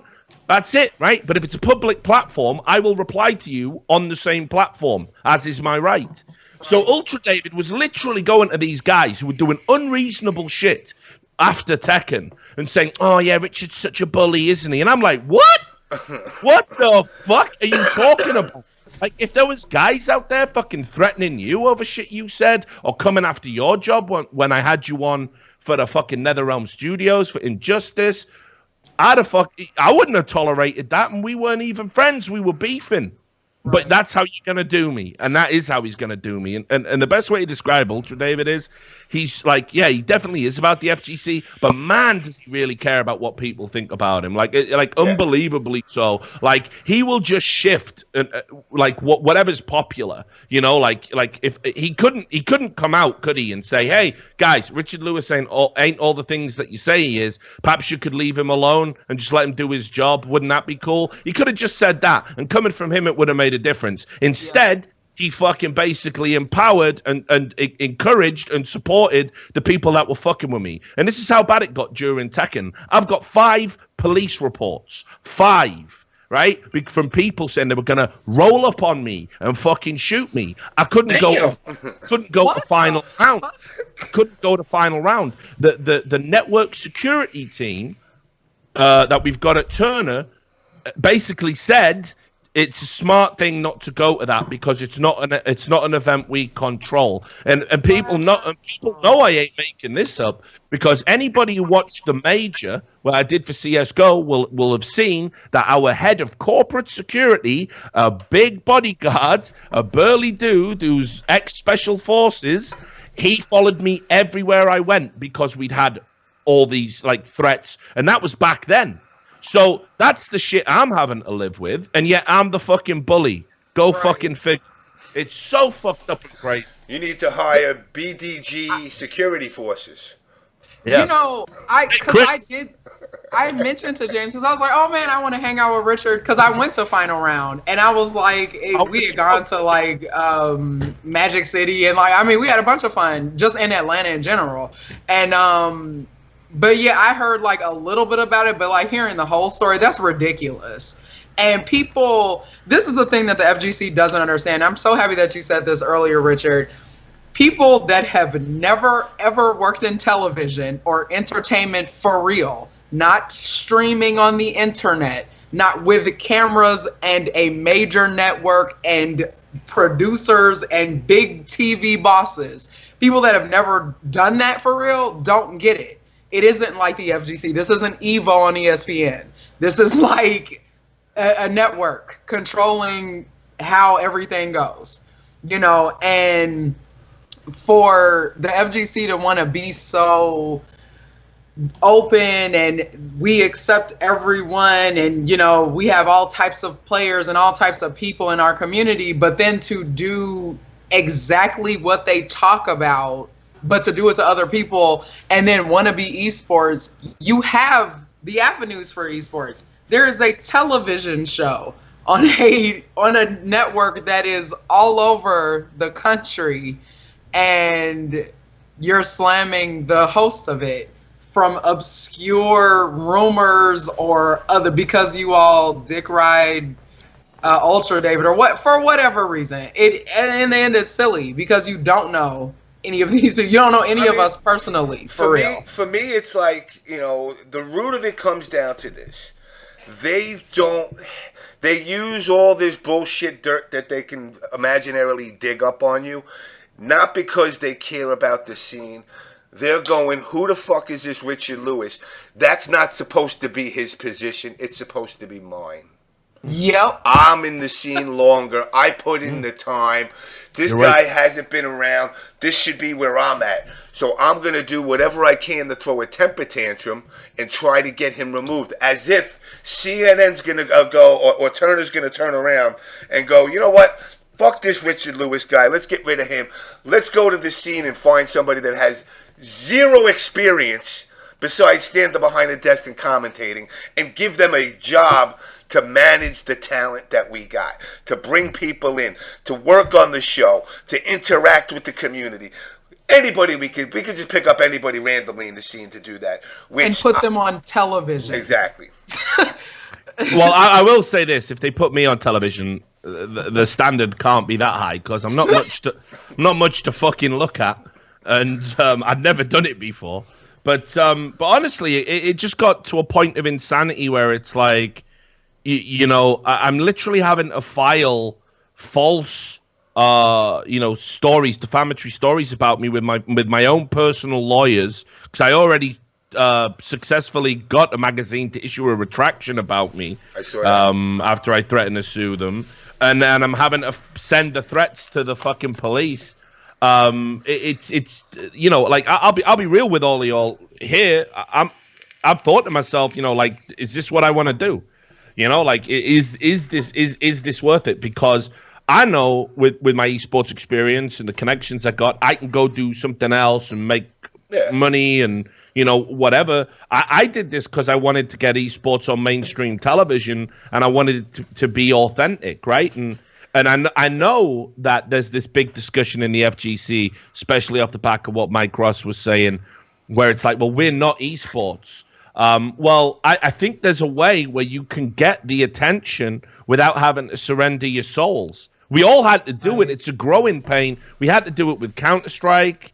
We you know, and now we're on TV. This is a game where you plant bombs and shoot terrorists, and we're on mainstream television. Yeah. Meanwhile, in 2005, 2006, and 2007, when we were on television, we couldn't call it a bomb. They dressed the terrorists up in basketball jerseys and tried to make it look like, you know, you had to call it the package instead of a bomb. Like, they put all these things in to water it down. We sold our soul then. Now we don't, because we're so big. And the FGC can have that. You definitely can have your cake and eat it. When you speak out about esports, what you're doing is you are condemning all of the high-level competitors to make less money, get less branding for themselves, not be treated as well by event hosts. You surrender to a monopoly that's been in place, you know, for fucking years in the FGC, with one or two big companies that basically run all the events. And then, you know, how is it fair to say to, like, the people who came along for Tekken, like Poke Chop, guys like that, right? You're going to deny him a paycheck and a time to be on television? Like, well, because you, who ain't never going to be good enough to win anything, not even your locals, you want the FGC to not be involved in esports. Well, fuck that. How can you look yourself in the mirror and deny these people a paycheck? Like, we put these people up in 5-star hotels. We look after them. We take them out for meals. You know, we drive them to and from the hotel. We put them on television. We give them exposure, and we give them a nice big fat paycheck at the end. What's so fucking bad about that for them? And then the community pressurizes them into coming out and trying to say, what, esports is all shit? Well, if it goes away, you've got two choices. You either stay in the barns and the sheds and the fucking, dive bars, playing on a little fucking television, everyone huddled around, and you're playing for fucking money, cash in hand, $200 for the winner. You can stay like that if you want. I think you'll lose all your best talent. I think they'll all have to go and get jobs. Or you can have the fucking mainstream come in and they'll just gut you. They will just take your fucking soul out and they'll just put you on television and everything will be fake and scripted like wrestling. The middle ground is esports, and that's what these people don't realize. It's so fucked up. Like, no one's trying to dilute the FGC. That's why I fought to get it on television. That's why I wanted to do things like, have the Wolf Crone and K-Brad beef there and hype it up. By the way, I get blamed for the security guard. I remember that. Oh, yeah. That was kind of tasteless, Richard, to have security there. Yeah. It's like, and if K-Brad punched Wolf Crone in the fucking mouth, Richard, you piece of shit, why didn't you protect Wolf Crone? Yeah, so yeah, we couldn't win, but everybody around that table signed up. I don't even think I suggested it. Somebody said, hey, what if we had the security guard on stage? And then somebody said, do we need a security guard on stage? And then they were like, well, we don't know, actually. We don't know. Like, we asked around and people went, I think they'll be good. That it's a beef that's been in place for a long time, so they can cope with it. But then nobody said, actually, I don't think that represents the FGC in the right. Like, nobody. No one from the group, not the commentators, not the fucking, people that were handling the production, not the admins, nobody on. It was just, that'll be quite fun. That'll be a fun thing. And then, of course, all the people who weren't involved with the broadcast, that was the one thing they leapt on and said, oh, it's gross, it's racist, it's like, nah, guys, come on, like. That was why I initially teed off on the Evo dudes and guys like Ultra, because I'm like, this is it. This is the best you can do to criticize everything we've done. Like, please. So the whole situation's it's just really insane to me. I don't know why people in the FGC can't just accept that esports isn't some inherent evil that wants to completely strip the soul out of what you do. It will change things. It will probably polish a few things up. It might even make you lose a little bit of your identity, just a little bit. But your alternative is you stay in the shadows forever, or you're going to get put, all the people who want to make money are going to go and be on mainstream television, and it's going to be overproduced, highly polished nonsense that I'm seeing all the time, like completely fictitious, made-up leagues, everything scripted, everything polished, only a set few allowed to be involved. Esports is about the open tournament system. It's a meritocracy. It's the middle way that I thought everybody could get on board with. I mean, now I look at it, and again, what you guys have been doing with all the games across the board versus the what the FGC, the quote unquote grassroots, is used to, which is All Caps hasn't placed top anything in 20 years, but guess what? He can still show up. He can still play against those people. Whereas, when you get to that level, or should I say the level that the FGC is getting at to be on TV, they don't understand that it's all weeded out already. It's not, it's a shortcut to saying, all right, these are the best guys that we have right now. Now, on the grassroots side, that business model is a complete fail because the TO goes out, gets a hotel, rents a bunch of equipment, gets hotel block rooms so players can, stay there. They're shelling out a lot of money. That's why the open bracket, anybody come, works well. So now when you look at it on the esports side, you don't have to do that. And you're not dependent on the numbers.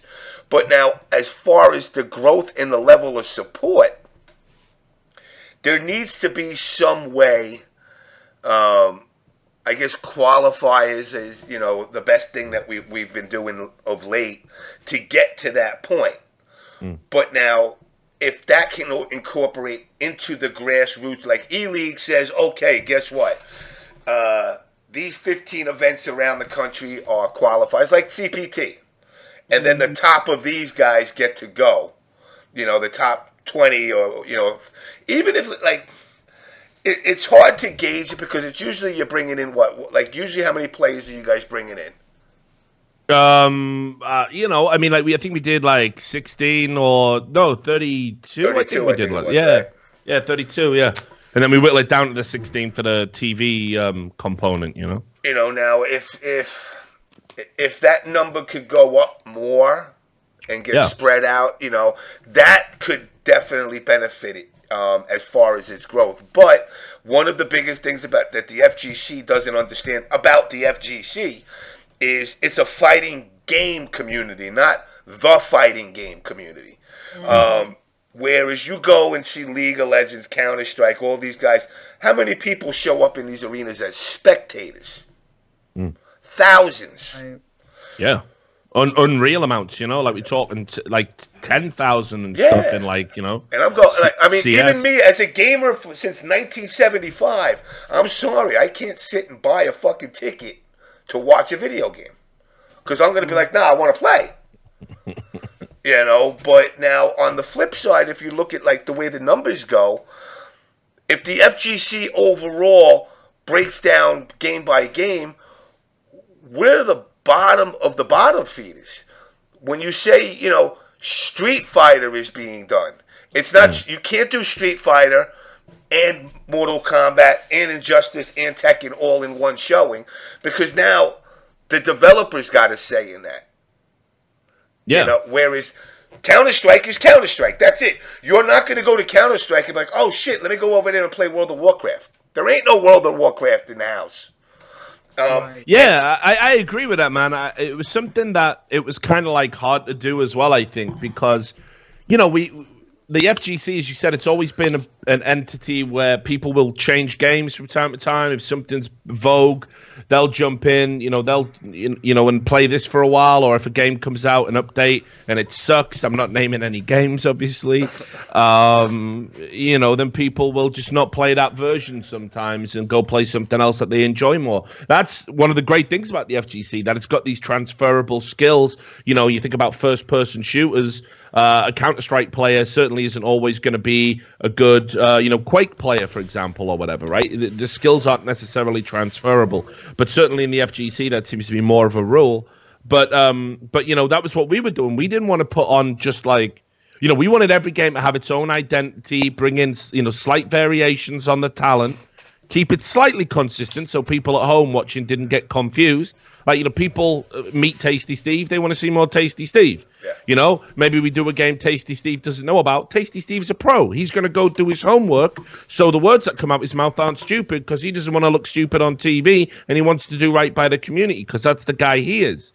You know, don't tell me I got to go get some guy named after a fucking condiment, you know, because you've got no faith in how hard Tasty Steve is as a fucking worker. And let me tell you, these guys, they're not afraid, but they won't say nothing about it. But it hurts their fucking feelings when you call their professionalism into question like that.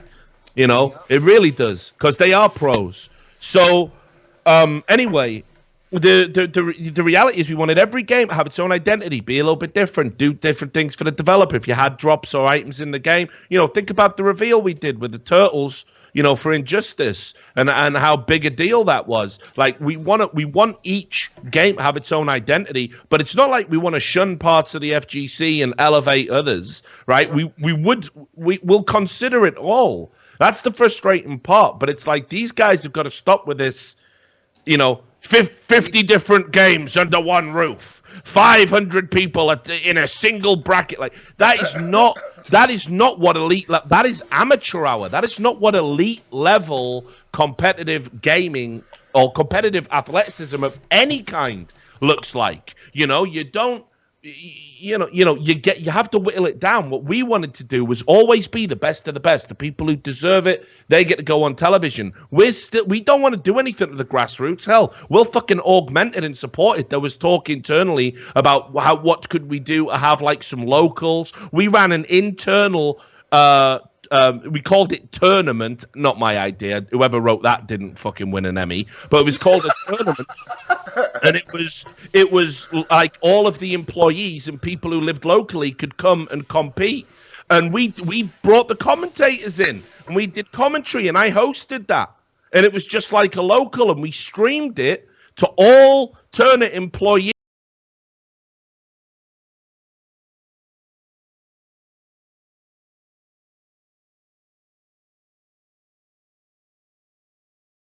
represent esports. Esports is the devil, and they're pushing us out. It's or like calling you a Nazi. Oh yeah, or just going exactly. A classic. No, it's just sad, dude. Like I get it. Like if you like everybody who hates on esports seems to be really over-invested in what they think the FGC is. And again, I'm not talking about the people who work in it. I'm not talking about Mike Ross realizing he doesn't like corporate life. Shit. We'll all have that awakening at various points in our life. I'm talking about just the average, low-level player, people who play for fun. You should not be the voice that drives how the pros have got to live. I'm sorry. You shouldn't. You dictate what works for you as an amateur, but if Pokechop has a chance to be on television, why should don't deny him that. Don't deny it for any pro. You know, think about how well Cuddlecore did on television. Yeah. Where were the journalists writing and talking about that? This girl came along, kicked ass, played fucking incredibly well. She was so proud of herself. She had every right to be. And I thought, well, this is it. What a great moment. And instead, what was the chatter about? Esports is bad. Richard Lewis is a Nazi. Not one of you want to say anything good about Cuddlecore, do you know? Yet you're the people who claim you love this shit. Well, fuck you all, you fucking hypocrites. It makes me fucking sick. You know, like, she gave her heart and soul into that, and it was such a great story and such a great moment. Hell, I thought surely one of these overly saccharine leftist games publications that insert politics into everything and always bemoan, where are the women in esports? She's winning, and you're not watching it. And Why? she's black. And she's black, exactly. It's just so ridiculous to me that they still wanted to talk about the fictitious esports boogeyman instead of the good shit that was happening, courtesy of a little, just a helping hand from esports. That's what you have to deal with in the FGC, unfortunately, that the amateurs want to dictate how the pros live, and the pros are so scared of community backlash that they won't say, hey, can we just have our thing? Like, the two can coexist. It's, you know, that we've got, in the UK, we've got a LAN called iSeries. And iSeries is, like, it's one of the biggest UK LANs.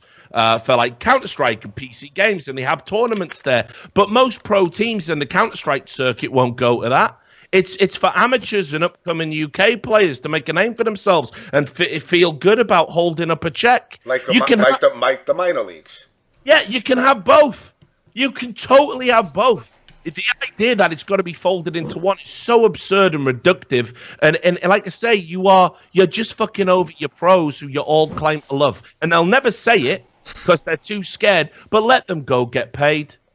Yeah. Like, please, let them go have a good time. Let them get pampered. Let them get some VIP treatment from a television company. It don't come along every day. For a lot of people, that'll be the high point of their careers. And these people want to take it away. And then they say, hey, we love the FGC. Bullshit. You don't.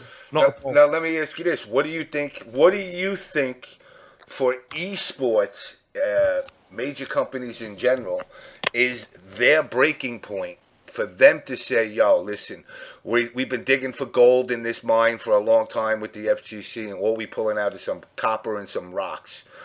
What do you think is going to be their point where they eventually say, you know what, this just ain't going to, because of the pushback from the community, it's not going to happen. Because as much as the community has always been here, there's always going to be that pushback as well. I mean, I don't know where the cutoff point is, or even if there is a cutoff point.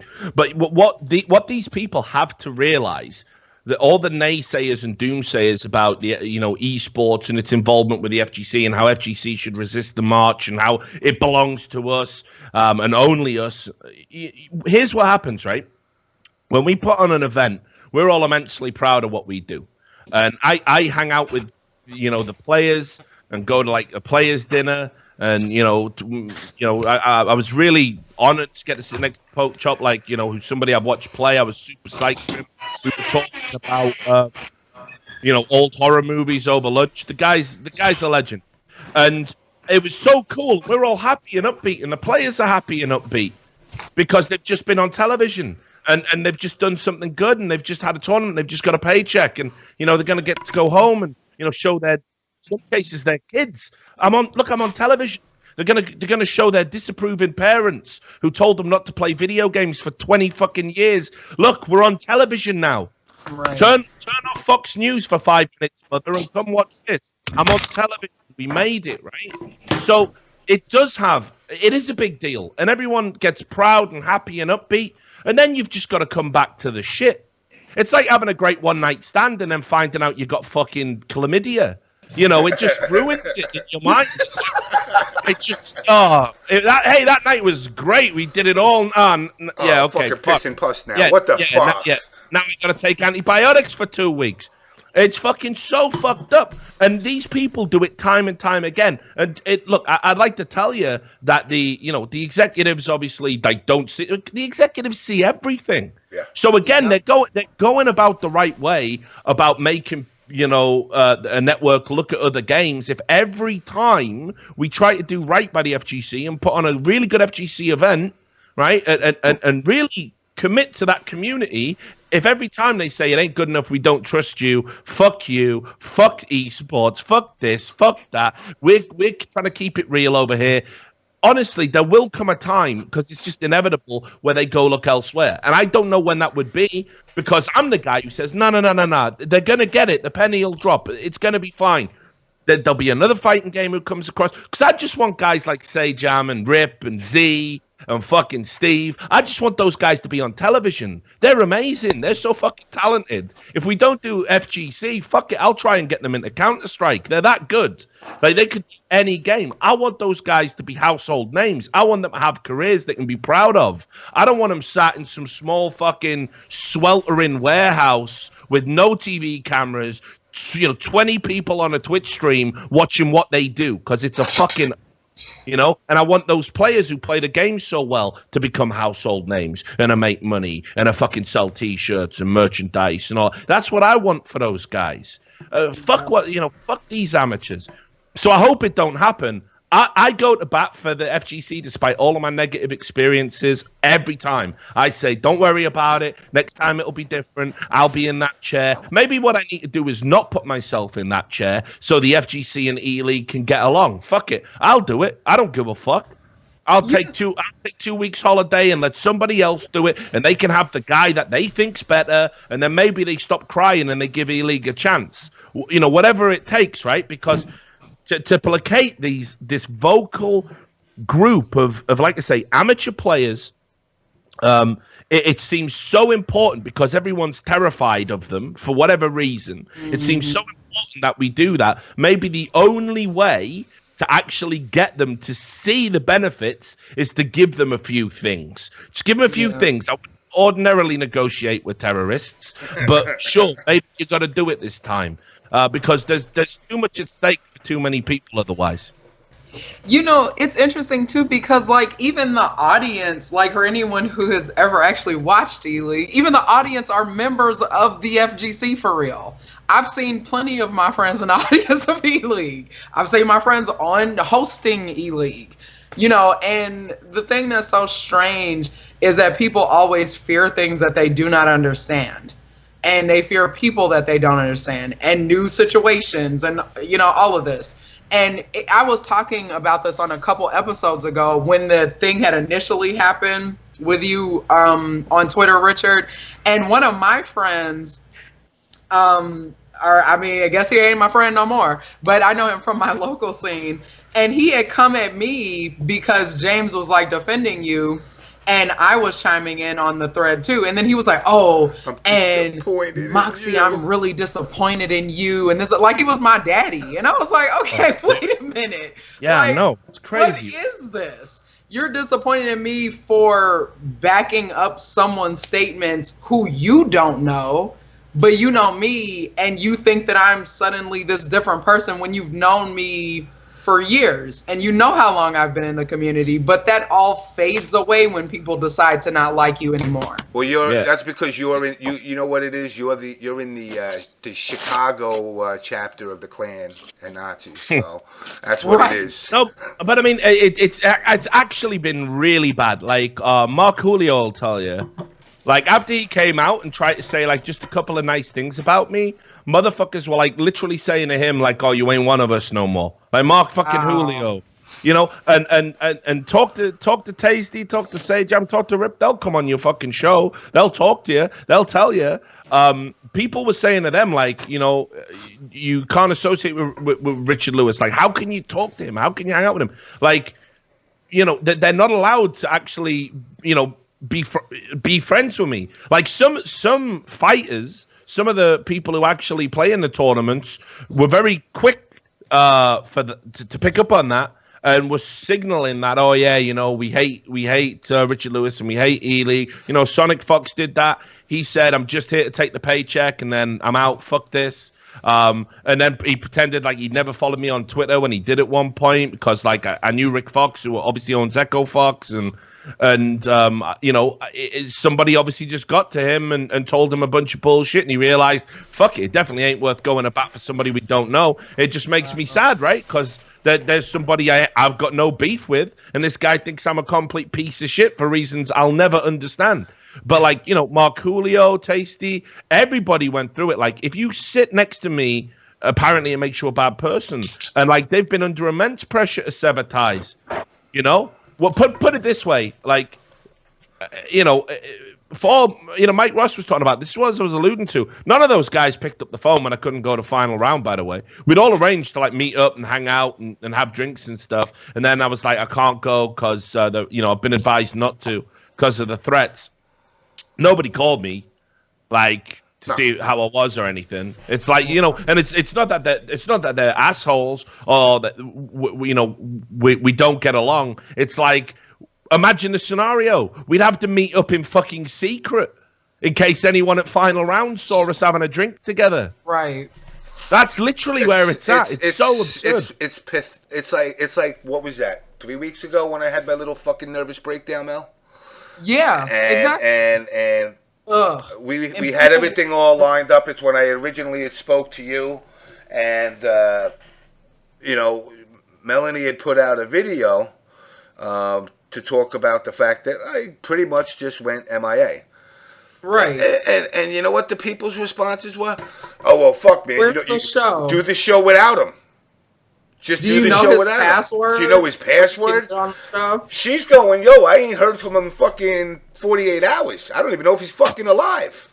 Me and Chris had not heard from you. You know, and when she put that out, then the tricklings of, oh, yeah, I didn't think of it that way. Right, yeah. And then somebody was even like, oh, well, this has happened before.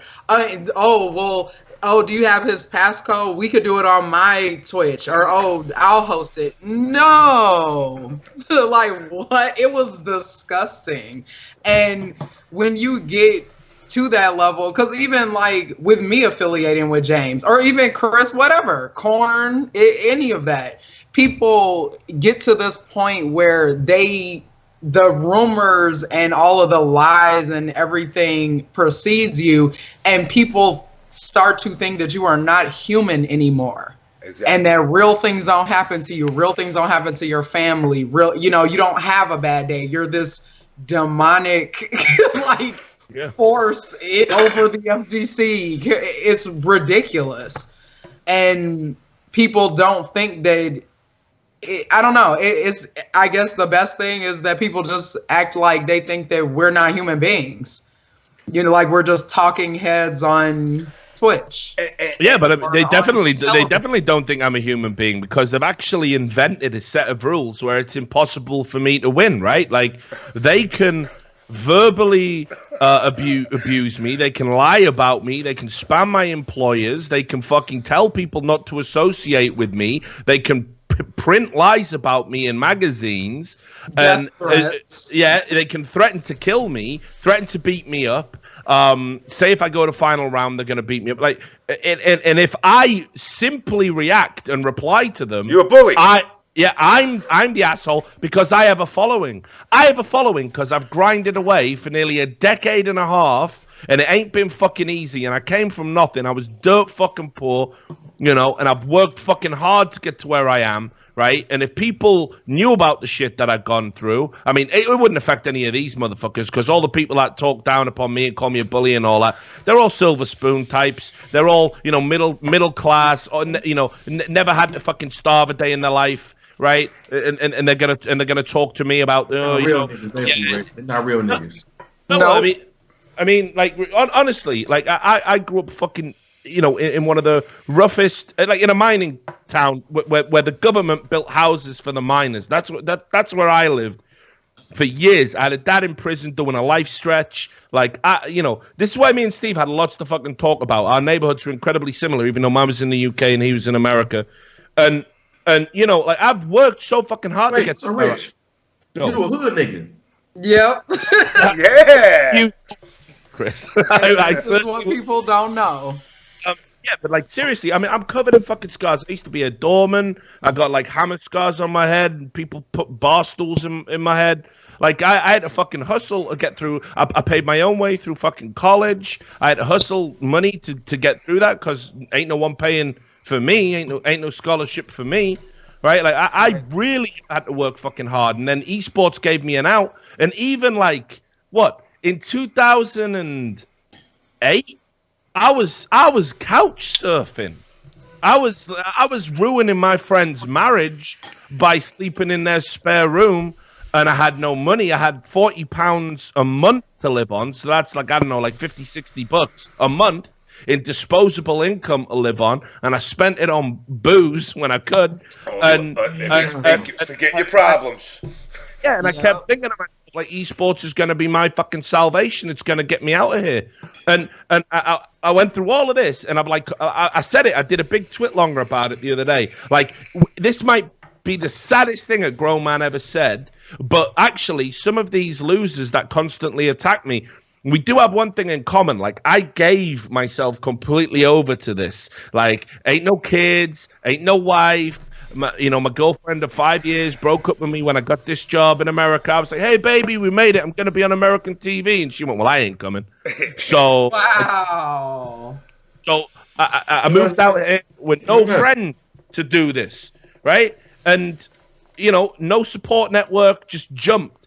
Also, on top of that, I did a video just the other day talking about my housemate. She is a female gamer that was being abused in a bad situation, and I basically rescued her and gave her a home. Like she was being abused by an esports organization, and I rescued her and gave her a home, and she lives with me. And there's a bunch of stuff that went on there, and it's like these people never look at any of that. They just go, you attack the guy at an event, you work for Breitbart, so you're a Nazi.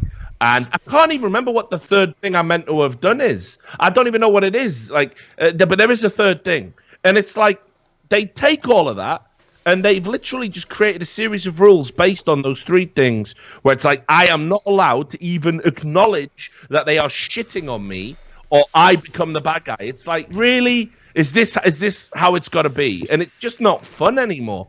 Like, for the first time in a long time, I haven't been enjoying having a TV job and working in esports and doing all this stuff. It's actually wearing me down because every time the FGC comes rolling around, I'm like, hate. It was like when I used to work in development, and it's the same exact thing. You see it, you say, oh fuck, I got a job and I'm gonna be making video games. It's the shit. Yeah. Until you see the fucking 128 hours a week you gotta work. Especially come crunch times, and the motherfuckers that be calling you up be like, yo, man, can I have the fatalities for Mortal Kombat 2? I know you know all this stuff. Is there sexualities? Is there brutalities? Is there friendships? Is there this? And after a while, you're just like, yo, I can't tell you shit. So what do? They call up, this is going back now to the 90s, they call up your boss and leave a voicemail. Yo, James is selling secrets to Tips and Tricks magazine. You should fire him. And one time the boss says, nah, that's not true. 2 times, nah, that's not true. 3 times, Jimmy, is there any truth to this? Right. Now you're sitting there now on top of all the other shit that you're dealing with. Now I'm worrying about how many more times these motherfuckers going to call before my boss says, you know what, listen, you are great. We love what you do. But we just want this problem to go away. Yep. You become a liability, and it's not fair and I've had to people. explain it a bunch of times. I've had Yeah. imagine having to say to people over and over again, I'm not racist like that. No, I've never said anything racist, never done. And they go, well, people say you're racist though, and I'm like, racist. yeah. I'm It's like, where's the evidence? Where's the like? Just show me something. That's all I've ever asked. At least like I'm gonna just tell you back it why up. how you know I'm racist. Cause half of my line is "fuck you, nigga." Is people just really do not understand how television works at all, especially working in it. And it's just, especially in the FGC, because they think, I mean, their fame is like being on stage at these tournaments, which is fine, you know, or being on stage at Evo. That is a big accomplishment. I'm not taking that away from anybody, but that isn't television every week. What was that, Chris? You know, Man, my nigga Rich a nigga, dog. I ain't know all that, man. My nigga Yeah. out the cereal and make sure when I'm roaching that bitch just like me, nigga. Yo, Are you I'll eating tell honey? you. Are you eating honey buns? he's eating Super Mario cereal. Honey good bunches of call. oats. Yo, but I mean, I came up a little bit so I can eat some white food. But yeah, like it was tough, brother. Like fucking, I was like I say, you know, I wasn't from a fucking wealthy family by any stripe. Like when you put on those council housing, I was talking about it the other day. You know, we used to watch kids get took away, like malnourished kids. Like you would see some skinny little kid took out of a house and took away by the government to be put in a home and like looked after. That was like where I was living.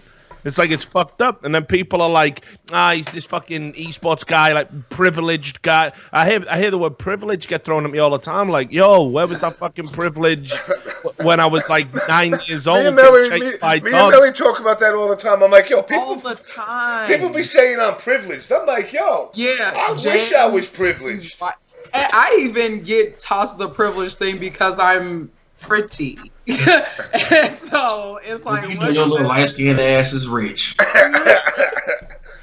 But yeah, it's just like you know, I don't. Look, I'm racist. All you little white motherfuckers is rich. Rich, James, I know you two motherfuckers got money. Adopt me, nigga. Adopt a poor black kid like me. Oh, you come down to Atlanta anytime, brother. I'll fucking show you a hell of a time. Let me get some of that white Oh my privilege. God. Since you've been to Atlanta for a while now, have you gone to Tattletales? Oh, dude, there ain't a fucking joint I ain't been in this town My now. boy man. used to own Tattletales, man. I used to have to hook bro. up down there. No, I didn't think to bring you up for nothing. Yeah, next time you go down, you go, hey, that guy Jimmy from New York. Yeah, You know guy from New York, right? Trust me, they got you. Yeah, I didn't think to do that. But yeah, you know, it's just like I don't know why people gotta fucking like pigeonhole people, right? Like, isn't that what we're supposed to not be doing? Like, except we're all fucking 3-dimensional people with personalities, and like we don't fit set archetypes.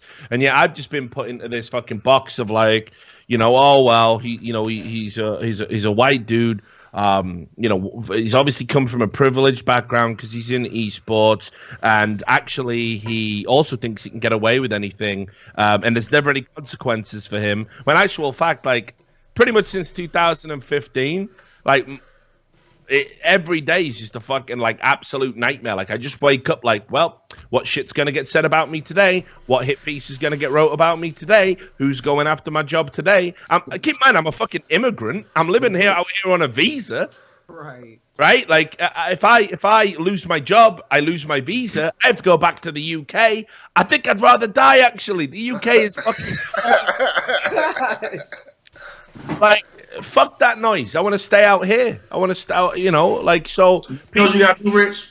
You What's gotta start taking the all cast method. Yeah, You what's gotta that? start going to tournaments, rolling up on niggas, saying what's good, bitch, and blowing niggas shit out. Now, I don't know, though, if that's the way for me, because the one time I acted in self-defense, people say that makes me evil. If I started doing what y'all were doing, then I'm going to, you know what I mean? People are going to say bad things about me. Well, Brother, they already saying bad things about you. It can't get much worse. They'll say worse things, dude. Well, adopt me as your son, and I can beat their ass under your neck. Adopt me as your son. All right, well, I'll tell you what I'll do, Chris. Right, like I'll get some, like like in the military, like after they, like the special forces, after they like go in and kill like some jihadists, and they put like playing cards on their body, Oh yeah. so they know like which squad did it. I'll get some printed up with my name, my face, my logo on, and I'm gonna give them to you, and you can roll around all the fucking like, talk shit about me. You go up and be like, and what? Didn't do it. And, right, but it didn't come from me. All right. Like, I suppose I'll have to add. That is a joke, by the way. Yeah. Because next thing you know, Corn was hired to kill people. The FGC has become the mafia. Yeah. But there you go. So, yeah, it's just I feel like we on the movie Leon the Professional. Oh my God, I love The Professional. Wait. That makes me Natalie Portman. That makes me... that. But yeah, so look, it's just been crazy. Like I kept thinking it'd go away, and it never did. And I had like publications like reaching out to me, like, "Oh, we totally love to tell your side of the story," and then nothing materialized off that. And it just got to a point where it's like dudes, like I don't know what else I've got to do. I can't change the past. I'm not any of the shit you say I am. I'm still out here trying to get the FGC on television and trying to do right by the FGC, despite all the bullshit. Because I know it's just this like vocal group. It ain't about the players. It ain't about the commentators. About their wallets. Yeah, right. Like, and it ain't about the weird people like that motherfucker from Evo who, as soon as like Eleague got announced, he instantly blocked me on Twitter for no reason. Like, it ain't about it. Wow. It ain't, weird shit, right? It ain't about that. It's like it's about the people who benefit holistically from the scene and want to engage with it. Like, you can't appease or try and pander to the naysayers. So I'm still out here trying, but it's just like after the Tekken thing, like real talk, it got me depressed, man. Like, it fucking did get me down because I'm just trying to do right by people and I'm being misrepresented constantly. And once a lie takes hold, you can never beat it. You can never change it. It seems. No, it's I had used it. An example, like my brother's a teacher, and one of the guys that he works with was accused of screwing around with one of the girls, the students. Oh yeah. And it wound up going to court and the whole big to do. And the girl eventually turned around and said, "Yeah, no, actually I lied. I was just pissed at him because he failed me." Wow. And now that guy cannot get a job anywhere because one thing he could never, ever do, he could say, I ain't never fucked around with a student, but he could never say I wasn't accused of it. And because you're accused of it, that's something that will affect your next job where you're trying to go, no matter where you go. Now you got to find that one sympathetic place that's going to go, oh, well, you were accused, so, I'm going to give you that opportunity.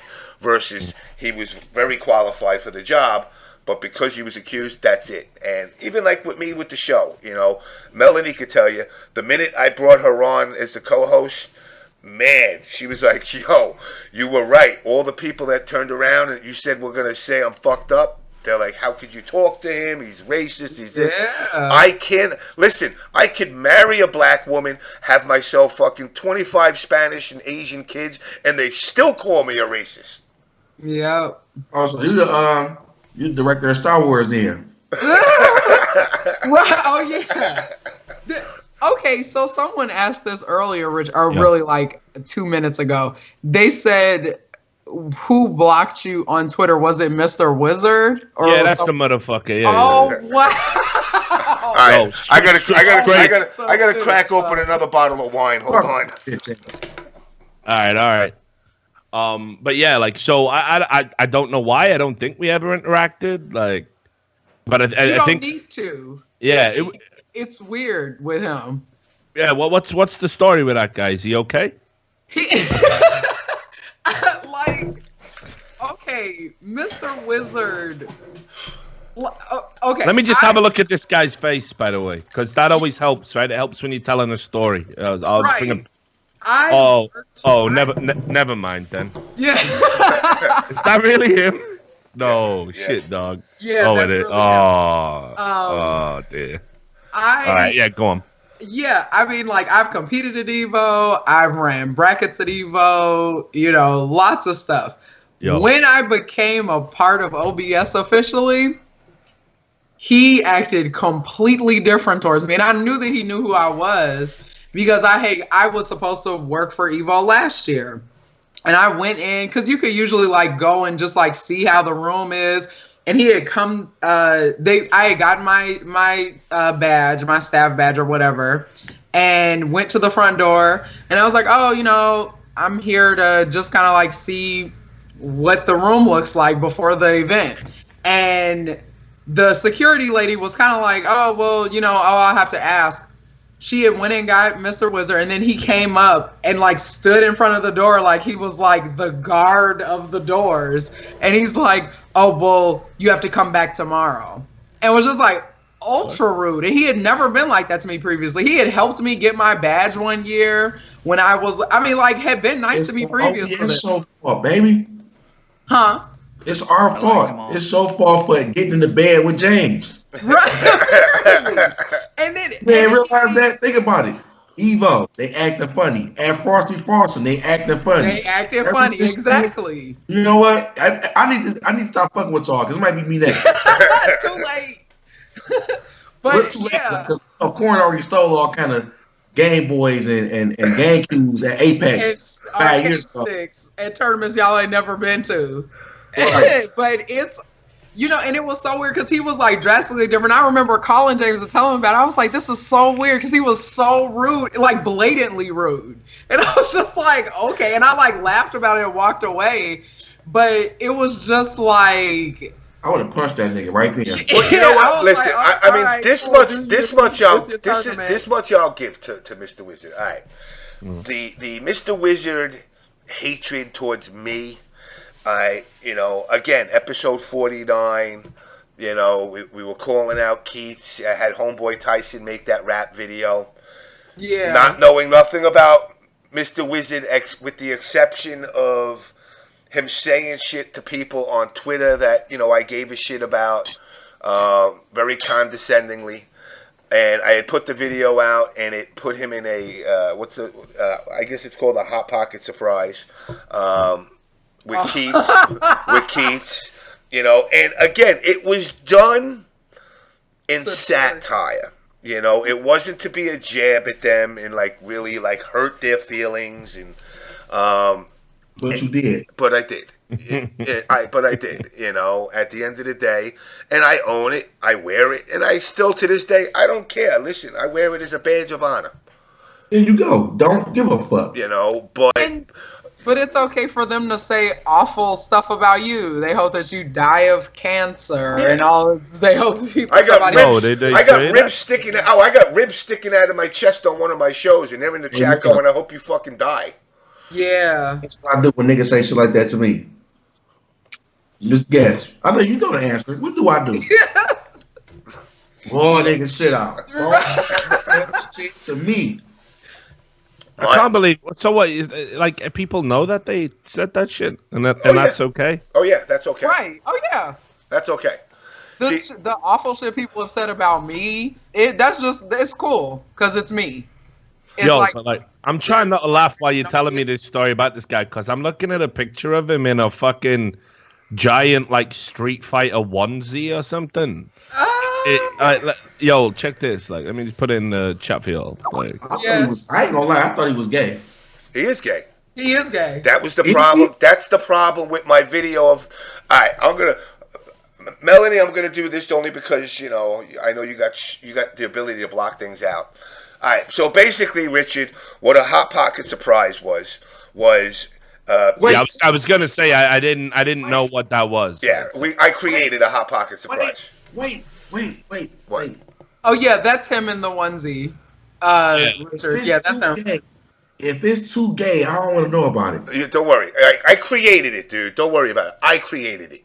So basically, Keats was bashing the NRS community when he was still doing UFGT or whatever it was. Right. So I came up with a Hot Pocket surprise, which is Keats dressed up as... Mr. Wizard dressed up as a Hot Pocket cosplay. Now look at the picture of him.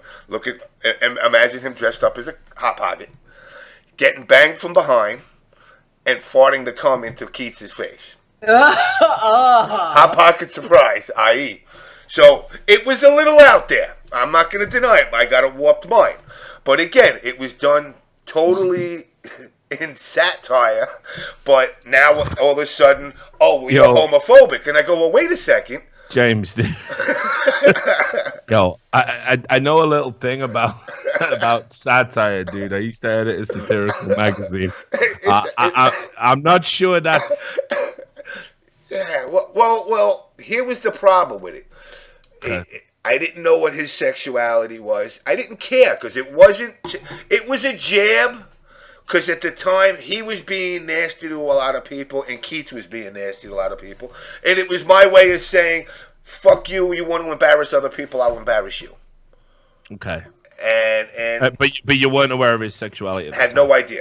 So then people and apparently from what I was told, and again, I don't know, apparently Keats' father is also. So all of a sudden I got labeled, oh, well, you're only doing that because these people are gay. I said, I don't know what they're saying. I don't give a fuck. Listen, everybody can do whatever they want. Daddy and Wizard was having sex. And I didn't know the repercussions were based off of them labeling me. Well, that went too far. Now, again. To be fair, I mean, I didn't see the Photoshop, so I don't know how horrendous it was. Oh, well, it wasn't a Photoshop. It was a rap song. Right. Oh, right. Sorry, I thought you said you drew something. No. It was a whole. We had this guy that used to come on, called Homeboy Tyson, and in the NRS community back in like 2011, 12, he would do these rap songs with some little app on the phone. So he would create these songs, and every week I would showcase a song. And he, in fact, Pig of the Hut was part of one of them. But in the NRS community, because at that time everything was kind of still separated. Nobody really, like, Street Fighter guys didn't get along with the Mortal Kombat guys, so we all stayed in our own corners. Right. All the players in the NRS community were like a badge of honor. Oh shit, Homeboy Tyson made a song about me. So now when the community started to meld together a little bit, I tried to incorporate that into the overall community. It did not go over well, to say the least. But, and again, I've apologized to Wizard about it. I was like, yo, listen, it's... Now, I will say this. I tried to apologize numerous times, but, this is a guy that has IRC channel pound Street Fighter 3 or pound MK, pound Capcom, and he's held the channel for like 20 years. An IRC channel that if you try to take it over and split the room, it sends alarms to his house to let him know somebody's fucking with the room. What's that? Wouldn't you be mad if you found out your daddy was fucking Mr. Wizard? Well, no, it was the song wasn't Daddy in him. It was Keats in him. No, I'm saying I figured out the puzzle. That's why he was mad. I mean, yeah, James, you know what? I'm a straight shooter, right? Like, I wouldn't lie. I wouldn't come on your show and lie to you. It was March. I know. I can't deny. Yo, I can imagine why he's upset about that, dog. I'm just straight saying, like, I'm not denying it, but you know what? Like that is some fucking Wild West level dish shit. Like, I'm just saying, like it was my mixtape, man. It was my mixtape. Fucking cool. And then, like, I'm not even saying you knew, but then when that becomes apparent, like, it was. Maybe you put out like is there such a thing as a counter diss track where you're like? I was hoping they put something out no, I mean you put one out like a fucking apology. An apology track. Yeah, I tried to reach out. Listen, in all honesty, that's the thing. I don't know if they do that. And honestly, at the end of the day, I tried to reach out with the olive branch to say, yeah, it was over the line. I mean, I understand that, but again, with this community, that's not good enough. Right. Like I gotta draw blood. That would explain why Keith's wife was looking so sad. Yeah. That explains a lot. See, it's all coming together now. But like so I mean, how long ago was that? 2011, 12 maybe. I took a year ban. I wound up going to what was that? Ustream. I used to have to stream on Ustream because I took a 2-year ban or a year ban on Twitch. Wow. You know, the thing that's interesting because I mean, I don't know if you said this earlier, James, but that situation was how he found that out about Mr. Wizard. It wasn't like it was it wasn't intended to be like, oh, these guys are gay, let me go after them or something. I made the song, and then afterwards, like, oh, by the way, Mr. Wizard's gay. I'm like, oh shit, damn, damn, maybe that one was a little much. Yeah, look, I've had moments like that in my life where you try and make a joke and then it turns out the thing you're joking about is the one thing this person's going to get super upset about because they know like somebody in their life who's afflicted in that way, or whatever. Yeah. Like, I know. That mean, Rich, I got a gay cousin and he look just like me. You don't see me being mad. right. If it don't apply, let it fly. Shit, let me tell y'all something. When my mama passed away, right? The first thing my brothers did when we had a cap session was have mama jokes for me. And my mama wasn't even dead a week yet. It's life, baby. It's life. Your daddy gay. Yeah, Mr. Wizard gay. But here's the thing. Gay. And he taking your ass. My wife ain't happy, nigga. It's okay. Yeah. It's okay. It's definitely okay. But, I don't know. I don't even want to watch. I don't even want to watch the track. If you mad because niggas found out you gay, then you shouldn't be gay. Period. That's also true. That's also true. If you that mad that niggas is about is making fun of your gayness, then you should be gay. You shouldn't do shit that niggas gonna laugh about you. I do not sign off on this philosophy at all. Don't make me know it, please. Like, I got enough problems, please. Like, nope, you adopted me as your son, Rich. It's over, Rich. I am not on board with this. But Pastor Cap, they call me Pastor Cap Lewis now. It's over. It's essentially of like you shouldn't care this much about what other people think about you. You chose that lifestyle, nigga. And nobody saying, you're born and you're gay. No, nigga, you chose that lifestyle, nigga. And when you choose that lifestyle, you choose all the shit that come with it. Period. Just like a bitch who a stripper. You already know you become a stripper, everybody gonna think you fuck for the money. You chose that path, so you gotta take all the shit that come with it. And guess what? I got 60, so let me hit. Well, so I understand now. I'm just out of that. You're making it difficult, Chris. No, it's fine. Chris is entitled to say things. It's okay. So yeah, look, listen. I understand. I can understand why. Like, I don't know why he blocked me. But I definitely understand why he would fucking be upset with you, dude. Like, I'm sorry. I can't even get my brother from the other side of the ocean to side with me. I got nobody on this one. All right, I gotta hold the L. I'll hold the L. I don't give a fuck. You my nigga. Fuck like a bitch. You shouldn't be gay. Flat out. So, all right. So now, wait, Rich. So wait, if I fuck a fat bitch and that's my girl, and she weigh like 400 pounds, like Rufus or some shit, and then niggas be like on Twitter Rufus or something, or we go to tournaments, everybody be talking about it. Right. It's my fault for dating a fat bitch.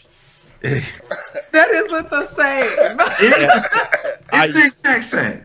Bitch, you don't come outside. You stay home. You support me from the street. That's what you do. Come on. Yeah, I've never been in that specific situation, so I don't know what the protocol is with the larger women. But I would say I don't think there are parallels there with being homosexual. Sorry. Rich, you like big girls? I don't. No. Do I like big girls? Is that the question? Like big girls. You like the cushion? At university, I did sleep with a female rugby player who was really big. But it was a long time ago. I was like, I tapped out of that one because no, there was some. It's fucking hard to do it, dude. Like, the logistics is a fucking nightmare. You know what I'm saying. Don't let Chris sink you into this with him. It's complicated to do it, man. You have to, like, Okay, so like, okay, if normal sex is a microwave meal, having sex with a really big person is like making a Sunday roast. You feel me? Like you got to fucking put so much into it, make sure that angles and that Rich, be parts. careful because you might be labeled as a fat hater now. I don't. Right. I definitely didn't hate it. I was very grateful at the time, but At the time when it was hard. yeah, but yeah, it's not really And my the bag. fact and the fact that Richard's saying he likes his girl thick tells you he FGC through and through. Thick, yeah, thick is not the same as what I'm talking about. This chick was just big, like he was just unreasonably large. I was like, it was that big, right? Like when I sat on the bed, I heard like this noise, like like sloshing, and I was like, "Oh, is this a waterbed?" And it was just her. Like, Oh my god. Oh, you had a fat bitch. Okay, so new subject. yo, Yeah, this is Caps being Cap. All right, so let's reel it. Hold on, let me with the fishing rod and bring it back in. Reel it in, right? All right, please, so please fucking do it. Like the raise, that's like the previous 10 minutes of the show. Just please. so now when So camera said you like big bitches and you was fucking when you tapped out. We got your camera, pops. We got Pops. So all right. So now, as far as like going back to the whole esports, do you see like Eleague maybe looking to reach out to some of these grassroots and trying to maybe fuse something in there to try and get them? I mean, if you're doing 64 players in a bracket, in a tournament, try to get some of these grassroots guys, the Johnny come lately, even if it's not just specifically the winners. Wow, Cap's got a mean face. We lost. We lost him, but he got his picture got a mean look on it too. Damn. Holy shit, he looks angry. That's the type. You're right. That's the type of look. That's the type of look. If he's walking down the street, even my ass goes to the other side. It's the Detroit face. But do you see, like, in order to grow, I think esports. I understand the top players trying to get a paycheck, but if it's so out of reach for the common Joe to actually ever get to that level, you obviously can't do a open bracket, for live TV. It's just going to take too long. But a system that could be put together that'll actually let the guy who maybe top 8 makes 8, but once in a while, for them to get some kind of exposure. Because I think like the personality of the commentators, the personality of the players, is what's going to bring more people to the table to view this. Because quite honestly, a lot of people, listen, and some of these commentators, they'll tell you this is a -4 frame +2. Nobody wants to fucking hear that. There is a group of people that do. But, I think, what I think you guys did well is you guys, over the last 2 events, you're kind of melding a color commentator with a frame data expert. And it's giving you the ability to relate to one of them or the other. So, I mean, do you think, like, as far as the players go, incorporating some of the lesser known people is something that they're looking to do? Or is it always going to be, like you said, well, we're trying to spread the wealth with legends and, and top players? Because that fine line of pro is grayed out very much in the FGC. Because where else can you go? If I go to, Combo Breaker and I wind up beating Daigo in tournament, am I a pro now? Yeah, exactly. I mean, look, we went through some like teething problems, like for example, like when we brought in like Guilty, a lot of people were like fucking giving her a hard time, like saying she didn't deserve to be there and she was gonna go 0-7 and blah blah blah, and at the end of the day, like we definitely want to fucking spread the wealth, right? Like I don't know if in the future maybe we'll have like qualifiers that are a bit more expansive and conduct them, maybe online or have like a small local thing, but we people forget we did that for Injustice. We had the invites and then we had an open qualifier for that. and people, had an opportunity to come through and basically be on television from coming through a qualifier. So, like, I definitely think spreading the wealth is like something that's going to benefit everybody. But like, obviously, there has to be a cutoff point. Like, you can't just take an amateur and put them on television because, right? Like, that's actually detrimental to the game. Yeah. Because people want to see it at the highest level. People want to see players that can actually play. If for example, in Counter-Strike, if we just took a random 5, from like some low-level online league and put them against, SK Gaming, Astralis, FaZe Clan, all these best teams, in the world, and they just got bashed, like 16-0 every game. People are going to think the games are boring, turn them off. It's going to be negative rep for that organization. They're going to become something of a joke. So you've got to think about lots of little moving parts and components, I think, when you do stuff like that. So, yeah, I've seen one of the complaints that came up. Again, I've seen some of these people say, esports is about basically making money for a small elite level group of people. That's not what we're trying to do here at all. Like, I always thought of esports as being a meritocracy, that if you were good enough, you would get your dues. And yes, sometimes you got to come through a fucking super hard qualifier to do it.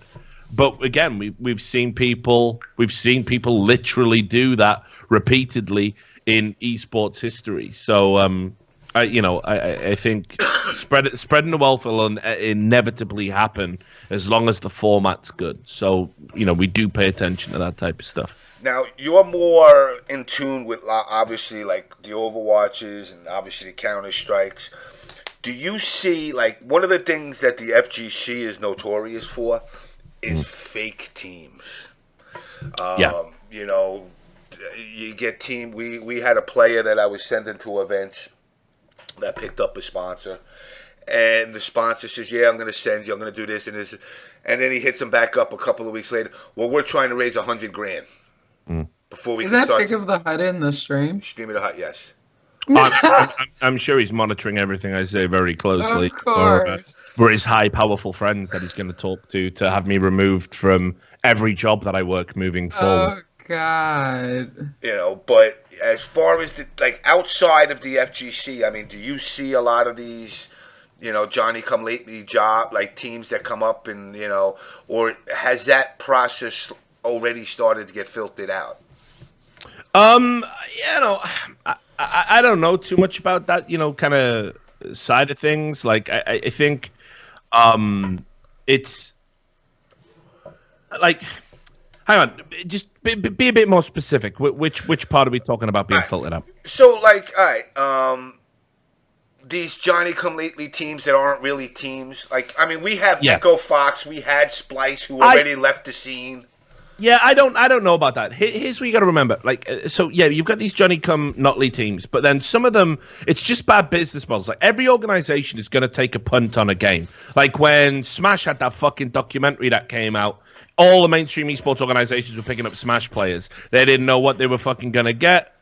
Oh, hang on. Can I just address Pig in the Hut in the chat? He's saying, please chill. You hope one day to get a beer with me. You could have had a beer with me in fucking Atlanta when you were at the qualifier, when you couldn't fucking look me in the fucking eye because you're a fucking coward. And we would have had a drink if you didn't call me a fucking neo-Nazi repeatedly, and now you're trying to dial it back. So fuck you, right? Because to say that is unfucking forgivable because you were a fucking community figurehead. You weren't just some motherfucker with a fucking anime avatar chatting shit. As you said it yourself, you got friends in high places. Want me to dig up your fucking tweets where you implied I'm a fucking Nazi? So get fucked, son. They ain't no beers. Stick to your fucking shitty little band playing blues bars to fucking 20 people. Live that fucking dream. I'm on television. You ain't. Right, anyway. So, fuck that guy. I can't believe he's got the fucking nerve to even try and make out he didn't say the shit he said. What a fucking coward. So anyway, yeah, you've got these and yeah, right to my employees as well, little fucking Twitter fingers. So yeah, like, right, everybody takes a fucking punt. Everyone throws a fucking Hail Mary on, you know, what the next big game is going to be. Like, so that's how esports business is conducted. So, you know, when they saw Smash taken off, they you know, they thought it was going to be Smash, so they all went out to fucking Smash. And they thought like, oh, hey, you know, like maybe that can work. And then when they realized that was going to be a big money sink, they, you know, a lot of the organizations moved away from Smash because they realized it wasn't going to be big. It was just some sort of like, you know, temporary esports hype based on the documentary that had come out. Then when the FGC started jumping and things like Eleague and stuff were being told expressly, we're going to be doing this. And you had ESPN did a couple of things as well. The Mortal Kombat one, which I think is still the highest rated esports show on mainstream television, actually. But anyway, they fucking you know, like people went out and recruited that, like especially Echo Fox. Rick Fox has always had the philosophy he wants to be a kingmaker in any scene and support it holistically. That's why they basically own the H1Z1 professional league and a team and Twin Galaxies and all this other stuff. Now it might not be a good investment, but you know, but he was serious about it. But he had a lot of backing. An organization like Splice, shit, from what I've been told, they don't pay their bills in a bunch of games. You know? Really? I didn't know that. Yo, if by the way, because he's still typing, if he wants to come on air and fucking hash it out now, I'm down. I'll do that shit, internet blood sports or whatever. Because you know, what he cannot do, what he will not do, is apologize for saying that because I work for Breitbart, I shouldn't have a fucking job. He will not apologize for that, and that's what he publicly put out while I was just trying to do my job. And now he's trying to make out that it's like, oh, we should all be coup de la or whatever. So if he's got the sack to come on and fucking hash it out here, because I'll never drink with that guy. I'll never fucking drink with that guy. I'd rather drink poison than share a drink with that guy. Because that guy tried to get me fucking fired. That guy tried to take my job away, my visa away, and also expressly said that is what he would do because he works in television. So fuck that guy forever. But if he wants to come on and hash it out, I'll accept an apology. But yeah, so anyway, organizations like Splice, you know, they owe money. You know, like when they bought their League of Legends slot, they didn't pay it for like a year. It was like $1 million deal. They didn't fucking pay it because they couldn't afford to pay it. So if you think they got money to drop on the FGC, and this is another thing that all these FGC naysayers about, well, the esports naysayers in the FGC, I should say, rather, this is what you need to think about. Do you want your players to have a salary? Do you want them to have a cool jersey? Do you want them to not have to pay out of their own pocket to go to events? Well, if you want that, then you've got to have the organizations. Yes. And if you want the organizations, there has to be a return of investment. And you know what the return of investment is? It's being on television. It's synergistic business partnerships. It's advertising. And if you say no to all of that, then yes, no organization is going to come into your shit and pay salaries for the players you like. So the only hope that I see right now for the FGC, unless things radically change, is people like Daigo going out there and getting money and sponsorship and backing to have his own organization and basically make player-formed organizations. But it shouldn't really ever come to that, because there should be a return of investment in the FGC. Yes. It's people that are driving the business away that are making that too difficult. Richard, I legit apologize. I wish I could discuss this with you. I was hoping to find you someday there to talk, but not on a public forum. I wouldn't want to talk on a public forum as well if I'd said some embarrassing, slanderous shit. You're lucky I didn't fucking get my lawyers on your fucking ass. Like the fucking outrageous shit you said. I can't even believe he's got the nerve to sit there and apologize. I will print screen it, though, you weak fuck. Damn. No, I am playing with that. Like I say, that's my livelihood. I've got dependents. I've got a girl who like lives in my house that needs me to have a job. I got a visa. Like I say, I can't afford to have some guy say he's going to use every fucking little dirty trick in a book to have me fucking fired and think that it's okay. And one day we're just going to be fucking friends. Fuck that guy forever. Anyone who does that to anyone else, fuck you. You're a piece of shit. End of. No, I understand that. That's, again, everyone will not be friends. So like I said, no. Like I say, the apology he would need to write me would need to be like a dissertation, a 3,000 word that he understood the gravity of everything he was doing and saying. How at a vulnerable moment, at a crucial time in a broadcast that didn't just affect me, but people that he considers peers and colleagues and co-workers, he chose to try and sabotage the broadcast by implying I was a fucking neo-Nazi and telling people he was going to sabotage the broadcast. I don't know why he chose to do that, but he did. And it affected a lot of people and created a lot of stress. Nearly had me off the broadcast, nearly caused me to walk away from the broadcast. You don't just get to apologize about that on fucking Twitch chat. You don't just get to type in Twitch chat. Yeah. I'm sorry I did all that fucking unforgivable, unconscionable, duplicitous, two-faced shit. Let's have a beer sometime. Nah, I'll spit in your fucking beer. Fuck you. You tell him.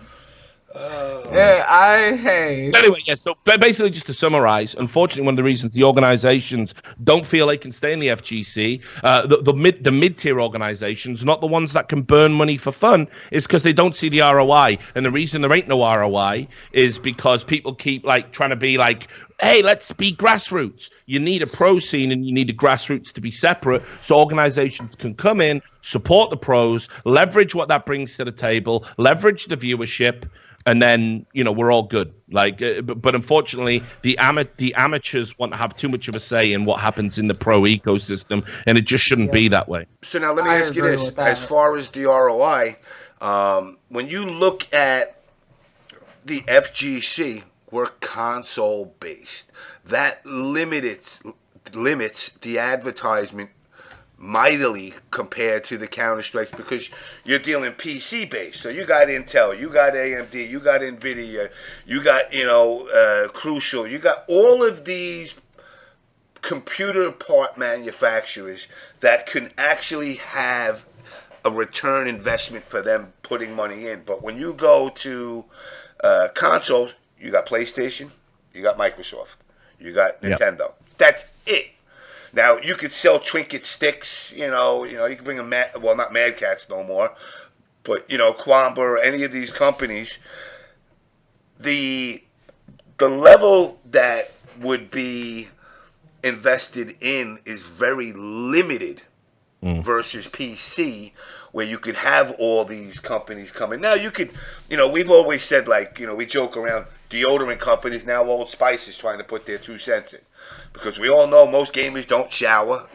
Some of them use it as tech. Do you see any way, for investors to put money in and get? Because, again, Eleague owns Eleague. That's it. Now we the tournaments in the grassroots scene are owned by those TOs. Well, all right. So, it's a little bit more complicated, right? Like, Eleague got a lot of flack because we chose Injustice, obviously made by NetherRealm Studios, but it's obviously like a Warner Brothers IP, right? So there is some sort of like almost like conglomerate style, pyramid to that business structure. But I think there's definitely like roads for, mainstream businesses to sort of get involved and have like I said, synergistic business relationships. I don't like scenes where the developer has all the control. I don't like broadcasts where the broadcaster has all the control. Because then what happens is their vision, their personal politics, it completely dictates what should be something for the viewer, for the community. Now, listen, I'll say this. I understand the tetchiness from talent when they get passed over for jobs, especially if they think they deserved it and they think politics fucked them out of it. Because I've been fucked by politics, right? So I understand. But equally as well, that's why, like the way Valve handles stuff, the way Valve handles stuff is they have like a very open kind of, ecosystem where they do not exert control. They very rarely get involved. It has to be something serious, like match fixing or, something really overboard to get Valve's attention. Otherwise, they just will say, hey, you do you. They never say what talent you can and can't hire, except for that one time we're too good, where they said we will not be working with them again. But they never said every other company that does a Dota event or a CS event can't hire too good. They will not do that. They want businesses to feel free to do what they want to do. But when it's a Valve official tournament, a Valve funded tournament, then yes, Valve will exert control. And this ecosystem, this open tournament system, has been incredibly good for Dota, apart from a few years ago, there was some slight problems with oversaturation of tournaments. And it's been really, really good for Counter-Strike, which is why we've got 1.3 million people watching the major final on Twitch. So I think if you want a bad example of developer control, you look at what's happened over at Blizzard with... you know what? Because I follow you on Twitter, I start reading that stuff. Mm-hmm. Yeah, and it's like you look what they're doing with the Overwatch League. So here's what they did: they duped a bunch of high-level investors to basically buy franchise slots, which were going to be run by like esports teams, but not endemic esports teams, newly created esports teams that were based regionally, right? So you have like, I don't even know any of the fucking names, like Shanghai fucking Dragons or whatever the fuck, and they Boston Uprising, I think is another one, and they're new brands, they're completely brand new, so they don't have any fans. Yeah. You're meant to build the fans, at the point, and it costs you between $10 million and $20 million to buy, or 25 for the LA Valiant. To buy a slot, right? And these are completely brand new brands. Like, I saw all the cheering fans on day one. I'm like, how are you a fan? The team just started last week. What are you a fucking fan of, right? But then on top of that, the developer says who can and can't work with them. Who can and can't have gigs, who can and, what you can and can't say on a broadcast. People like me, we wouldn't be let anywhere near the fucking Overwatch League. And they also don't allow tournament organizers to run freelance events unless they agree to some insane shit. Like, Blizzard want 2 people in the production office at all times. They want fucking, to design all the graphics for your show. With your sponsor obligations, in the contract, you have to agree you will not do anything technologically speaking that is better than the Overwatch League, because they want their league to be the home of Overwatch. And basically, it's just manufactured bullshit. That is the type of esports I understand the FGC being afraid of. I hate it myself and rail against it every goddamn day. So, I think when you have too much control from any one entity, bad things will happen, artificial things will happen. Yes, you will lose the soul of esports, competitive gaming, whatever you want to call it. And that's why you've got to ensure that everybody has some sort of like equal amount of leverage, like an equal bit of power in the relationship. Like obviously with Turner, it's putting a broadcast on television.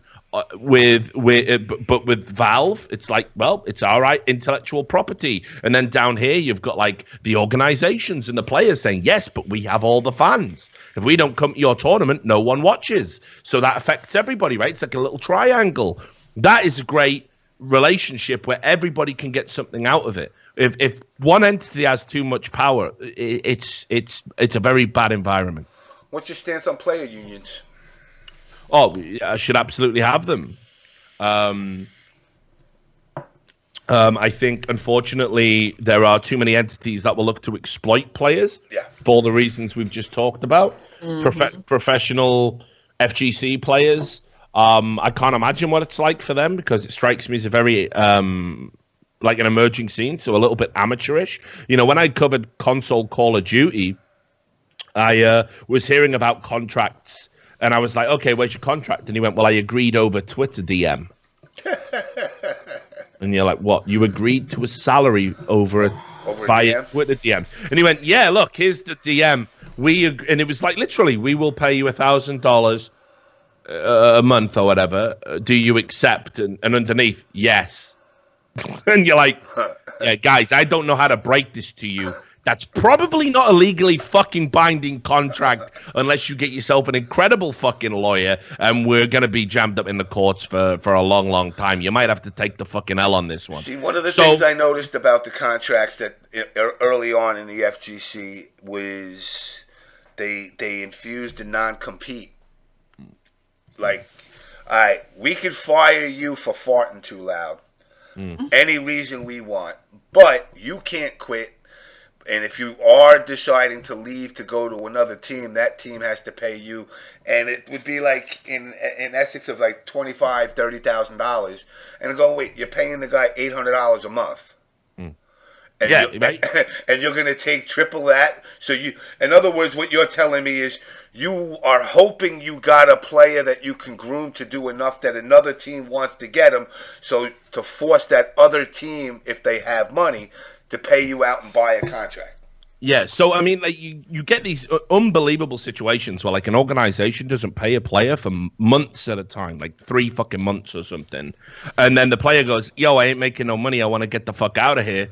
I've got another job offer over here. I'm gonna take it." And they go, you're under contract. You're contract. And it's like, right, y'all got to learn 2 fucking words: material breach, and fucking spit that straight hot fire in their fucking face every time an org stops paying you, and just do your thing and let them try and fucking sue you. Yeah. Because in most places, I cannot hold you around the world. Sure, I only know about European employment law primarily, but I used to be like a trade union representative way back when in another life, and I will tell you, in almost, in most countries in the world, if I stop paying you, the contract is pretty much done. fucking voided. Yeah, like maybe if I'm late 1 month, obviously not. But if it's like a prolonged period of time, they're not honoring their side of the contract. The contract protects both parties. Exactly. I've tried to tell people that nonstop. No, but I said, no, you were.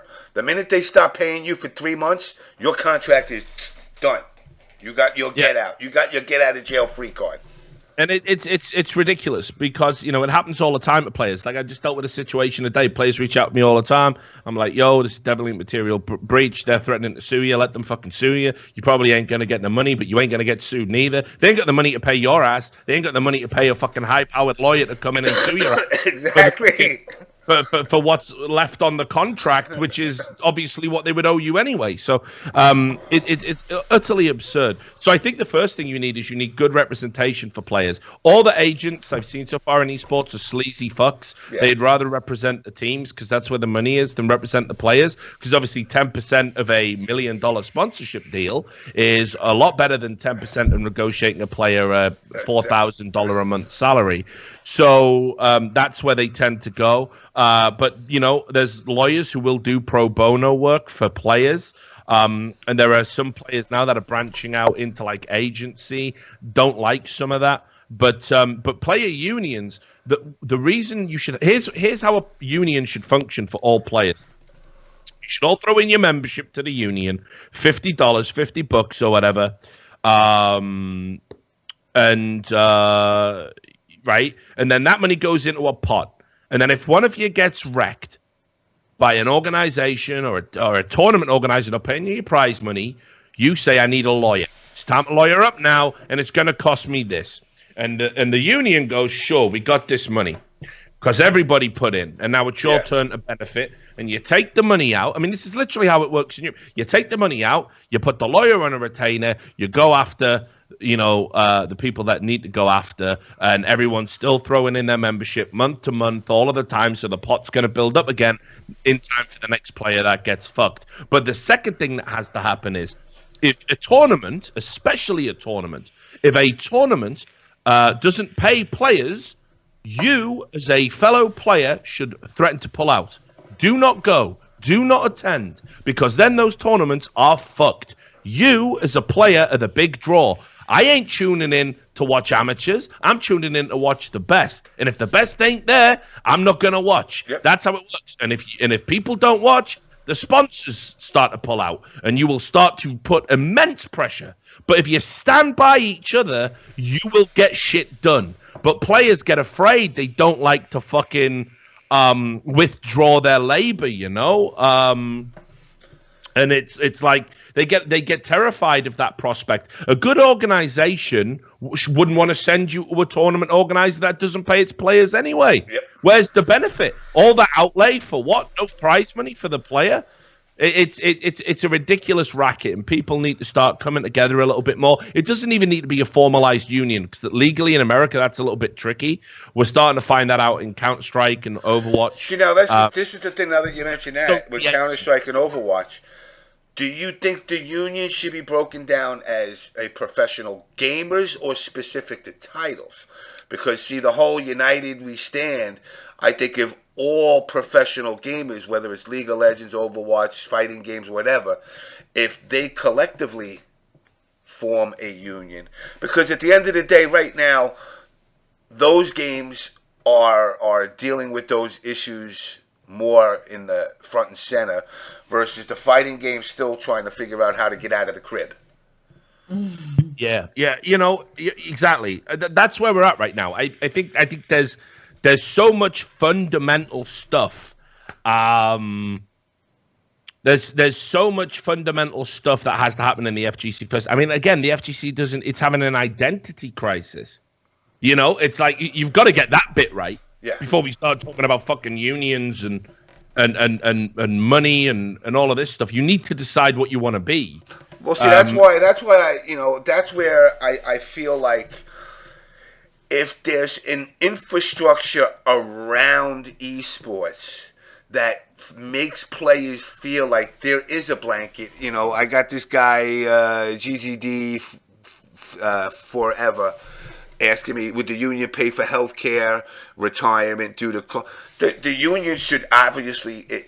You're paying for the health care. At the end of the day, no matter how you slice it, whether you go to a tournament in April, June, November, every month your union due is due. Yeah. So you are paying. Yeah, exactly. And look, you put into the system because woe betide you ever need to take out, right? I mean, that's just a given. But again, we're talking about like shit that's just so far into the future for the FGC, because the FGC, you know, like I say, the loudest voices in the FGC now are saying, well, esports is a bad thing. They're saying we shouldn't professionalize. This reminds me, this has happened in a lot of sports. You know, it reminds me of what happened in rugby. If you go back historically and you look at rugby, you have two types of rugby in the United Kingdom. You had rugby union and rugby league. And the people in union originally, it isn't like this now, but when the split first happened, the people in union said rugby is something you should do on an amateur level. You should never get paid for it. It should be a fun thing on a weekend. And if we bring money into this, it's going to kill the sport, because then the people with the most money will buy the best players. So what's the fucking point? So the union people wanted to just stay. We're all bricklayers. You know, we got labouring jobs, we work in bars, but we play rugby on a fucking Sunday, and then we get up and go to our real jobs on Monday morning. But some athletes were like, wait, I train every day. I work hard at this shit. I want to get a fucking paycheck for this, and I want to make it my life. So there was a schism, and the league players went away and professionalized and got sponsors and salaries. They even changed the rules a little bit, so it was separate and you could identify whether you played union or whether you played league, and this created lots of bitterness, and it was even called like crossing over. If players went from union to go play league, changing codes they used to call it. This was like an anathema. Like, you were like, wow, what the fuck are you doing? Like, how dare you? I thought you were one of us, you know? And it happened, and a lot of players have done it. And then eventually union professionalized. And so the only thing that really separates, because people like money, people got to eat. So the only thing that separates the two now is pretty much the rule set. But that's how it started. And I see some parallels with that in the FGC. Large vocal proponents want to drive the money people away, keep it amateur, keep it real. But the people who are the best and train the hardest want to get paid. Want it to be big and want to get a salary. And why shouldn't they? So it's like, again, I think the answer is divergence. But certainly the figureheads in the industry need to stop fucking hedging their bets. I've always been a straight shooter. People might not like it. Like, people will clip me talking a pig in a hut and going like, why the fuck are you teeing off on him like that? Because he tried to ruin my life. That's fucking why. But no doubt, right? But that's who I am. Like, I will never put on a mask and be somebody different. I will not live like that. When I was a little kid on a council estate, getting beat up all the time, every time I left my house, I had to live in the corner of my eyeballs and pretend I'm someone I'm not. I ain't going to ever do that again in my fucking life. Never. So I keep it real. Unfortunately, the FGC's problem is a lot of the figureheads wear these masks, and they try to have their cake and eat it. They want community love, but they want the money and the professionalism as well. And they're trying to walk this thin line where they don't say, listen, guys, esports ain't all bad. It's all okay. Because they know, boo, the gallery will be throwing like rotten tomatoes at them, and they're going to get completely fucked over by it and lose some popularity. And maybe people don't watch their streams or don't cheer for them when they go to so they go, yeah, esports is a bit lame, isn't it, guys? Totally want to go to those big fucking esports tournaments, though, and make that money. And then obviously, if you keep saying esports is lame and shit, then the esports people are going to go, oh, wait, you don't like what we're doing? All right, well, okay. We'll go cut another gamer check then. And then they'll be like, oh, no, but come back. So just be fucking honest about this problem. Y'all want to get paid for what you do. You deserve to get paid for what you do. Just be straight and just spit straight with the fucking community and tell them this is the direction we need to go in for the pros. If you don't like it, we ain't taking your locals away. You still have that. But you got to stop fucking up our shit. So, yeah, a lot of people in the FGC got to grow a fucking backbone and drop some fucking knowledge and tell people how it is. And unfortunately, it's not happening. Yeah, it's definitely not. Like I said, it seems more and more lately. I don't know if you saw this weekend with NCR that we had a bunch of players from the Dominican, Mena, and one of his Dominican friends, what was his name? Cabo. Mm-hmm. Taunting during the match, like bad. Yeah, I mean it was so bad, but there is no, and people quoted the Capcom rules. He's not a player; he's a spectator. Right. I mean, I've watched soccer matches in France when Henry was playing, and the whole crowd started chanting the N word. Yeah. You can't stop. As much, I mean, you could penalize the team and say, well, these are your fans. Unfortunately, we can't shut them up, so game over. You lose. But, rather than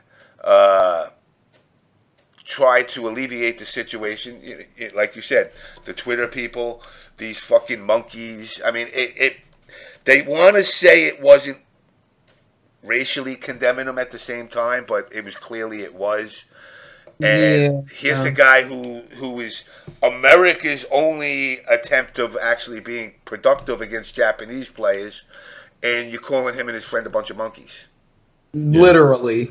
And it's fucking gross. The racism, and I've said this a million times, for the scene, racism does exist everywhere. So what makes you think that you're going to come to some tournament and racism all of a sudden is just gone from the world for that weekend that you're at an event? But now it's coming out more and more because people, the way it went is like this, and I described it as if I was this kid Go One who was getting taunted, would those same people come to my defense? No, because that's just toxic, James. Shut the fuck up. Get good. Yep. You should be able to just block out the sound. But because America likes to dick suck the Japanese players so hard, it's, he shouldn't have did that. And it basically shows the pecking order in the FGC. Because 4 weeks ago, Mena was everybody's worship. Oh, my God, he's America's best hope. Now all of a sudden you gotta control your boys. Right. You monkeys don't bring that bullshit to CEO. Is that real? Like someone actually said that? Oh yeah. Oh yeah. And the TO, and again, I'm not trying to throw Jeb Bailey under the bus, because Jeb Bailey basically put out a tweet saying like, this type shit like this is too much. It's not. Now, granted, I mean, if you look at the video, I don't understand the goddamn thing he said, and I understand Spanish. All I understood was Taco Bell a million times. But he was like amplified 100. If 100's the top volume, he was 190, standing directly behind the players. Because again, grassroots. So there is no barrier between the players and the fans, because the players are the fans. Right. Versus like you guys didn't say, all right, everybody come up on stage and we're gonna figure out top 16. You had spectators, you had the players. Oh, just really quick, James. So to clarify this, because somebody had asked who had said the "don't bring that monkey shit to CEO." It was not Jabali that said it. No. It was someone else that said it, but also Jabali didn't say anything to like don't affiliate my event with with your racial throwing out. Yeah, I mean that's really. And again, I'm not trying to bash it. I'm just saying like, yo, if somebody turned around and that happened to me, and I had put out something like, yo guys, you got to chill, and then one of the fans of the show said, fuck these monkeys or something, I would come out and go, no motherfucker, you may like the show, but you're not going to start calling fucking people monkey and think under the banner of the OBS show. Yo, I think look, I think it's fucking important, when you see shit like that, you make it fucking clear, because there are people out there, right, that like trying to be fucking. I just did a show about this earlier today, talking about racism and racial insensitivity, and sort of how those two things are distinctly different. Mm-hmm. And we because we had a drama, well, not a drama, that sort of downplays it. I guess it's a bit reductive, but we had an incident where somebody used the fucking N-word on stream in CS:GO, and obviously it's a high profile thing and it's not fucking acceptable. So, you have the same two groups fucking arguing back and forth. You have the people who say if you ever say a racially insensitive thing, you're actually a racist as bad as, Richard Spencer or Hitler or whatever. And then you have the group over here going, oh, it's only words. Why do you want to, and those two groups are like the flip side of the same coin. They're fucking idiotic, and they don't bring anything to a real discussion that needs to fucking happen. But I will say this, I had issues because I do a political podcast as well, and I've had like people literally come into my chat and be like, oh, it's great. Go on, Richard.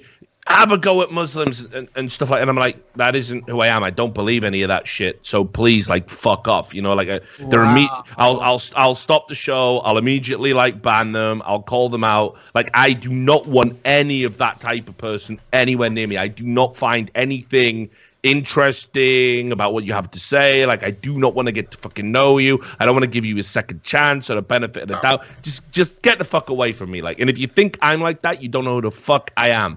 So right. I think it's important for like tournament organizers, shows, figureheads. If somebody who believes they are in the enclave of your audience says some shit like that, you need to make it clear. You don't need to come out all the time, if it's not related to you at all. But if it's directly under you and it's like there's a suspicion that this person might be saying it, like believing that they represent your view, your values are in line with theirs, like definitely call that fucking shit out immediately, loudly, decry it, because it's got no fucking, it has got no place. And it's like I say, it surprises me hearing this. Because one of the great things about the FGC and what we've all been told about the FGC for people who aren't endemic to the FGC is that these problems don't exist in the FGC, that actually it's diverse and people aren't, people like that are quickly driven out of the scene. So I am amazed.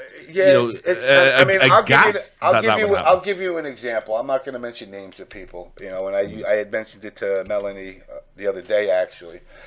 I had known a player who was trans, and, we were all up chilling out, drinking at an event, and I had offered this other person a drink, and the first thing they said to me, did that trans player drink from the bottle? I go, whoa! Are you fucking serious? Are you gonna? What do you think? You're gonna drink from a bottle? Next thing you know, you're gonna want to cut your dick off or something? I said, why would you even say something like that? But that is there in the scene. Because again, you got to remember, beyond the scene, this is still the real world.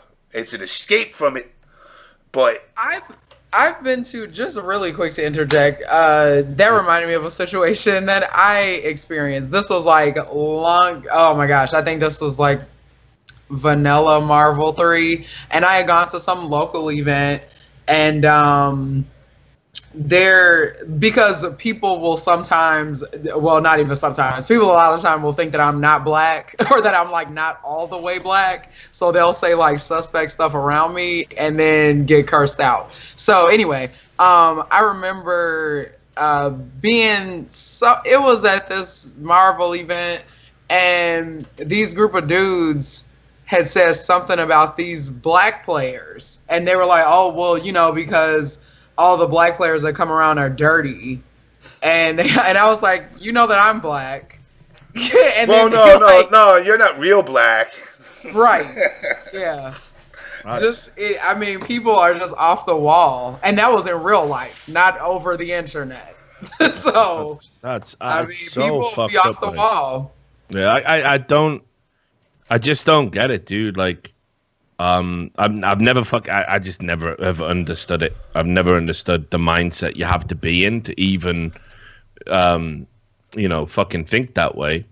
And it always blows my mind, that, you know, when you hear these like experiences, because it's like, I can't imagine acting in that way. Like, I couldn't imagine going up to another human being, just someone I dislike, you know, as a person, and like, you know, vitriolically to their face, unprovoked, just saying some shit like that. Like, you know, me and fucking, you know, Pig and Hut and a bunch of other guys, like, they're always the ones that started. Like, you fire shots at me, I'll definitely give it back to you, and it's always based on how you've treated me. But like, this shit, like, I can't believe it exists still. Like, it's just so fucked up. I talked about it before. It's like, I'm sick of every edgy fucking white kid trying to fight for the fucking N-word as if it's a big fucking freedom of speech hill to fucking like die on. Like never been called it. Yeah, exactly. It's like, why that one?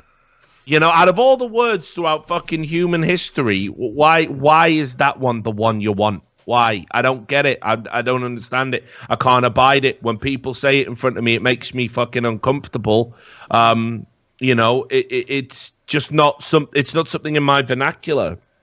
And it's really like so just weird to me to think there's people out there that are like prejudiced towards people on the basis of race. And even more so if you are, you know, like my godmother was Indian when I was growing up, you know, like, you know, my grandmother had like a really bad aggressive cancer. We had an Egyptian doctor who like used to come out and see her at home. Like, I just never, I just don't understand how people get like that. I don't understand how you can be that fucked up to think that way. And again, in the FGC, where it's like, look at all these legendary figureheads that you know, black people, you know, Japanese people, you know, Indian people.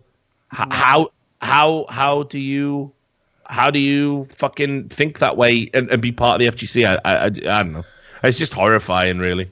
It is, because gay, transgender, cross-dressing, everything. We are a smorgasbord of everything. At the end of the day, right. We are. But with that comes all of that negativity that doesn't get. Listen, when I say to discuss it, I don't mean take a rainbow flag and start walking around the world and become a but you need to man up or woman up and be the guard dog to your own community. Yeah. You know, I hate to use the New York City phrase, see something, say something, but you really do. You don't have to go on Twitter and say, John Doe turned around and said, fuck you to this person who was black and gay. No. Pull John Doe on the side, be like, yo, dude, not for nothing. Like, but don't do it in the social justice warrior way of setting up a boycott. Yeah, setting up a boycott in front of their house. Just pull them on the side, be like, yo, dude, let me ask you a question. You know, if I called you short dick man every day, would you be cool with that? You know, because if you keep doing it the way you're doing it, I'll find the label for you. Yeah. You know, think twice.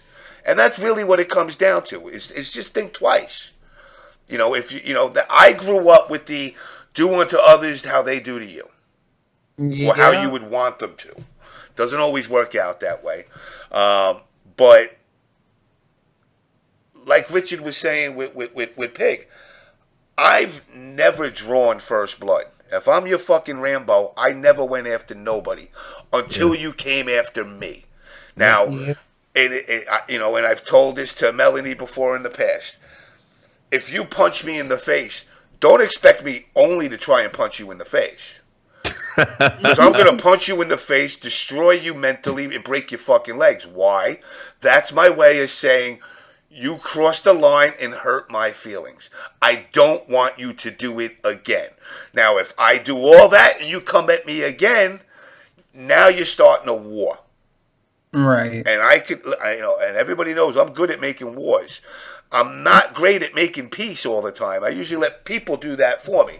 You know, Melanie is the one that brings my olive branches when I'm out handing them out. She's like, yeah, give this person one. Give this person one. And I'm like, okay, Melanie told me not to yell at you no more, so here's an olive branch. But when I see that type of shit in the FGC, and listen, I'm not going to call everybody out because I've talked to a lot of these people privately. But I've had people message me, yo,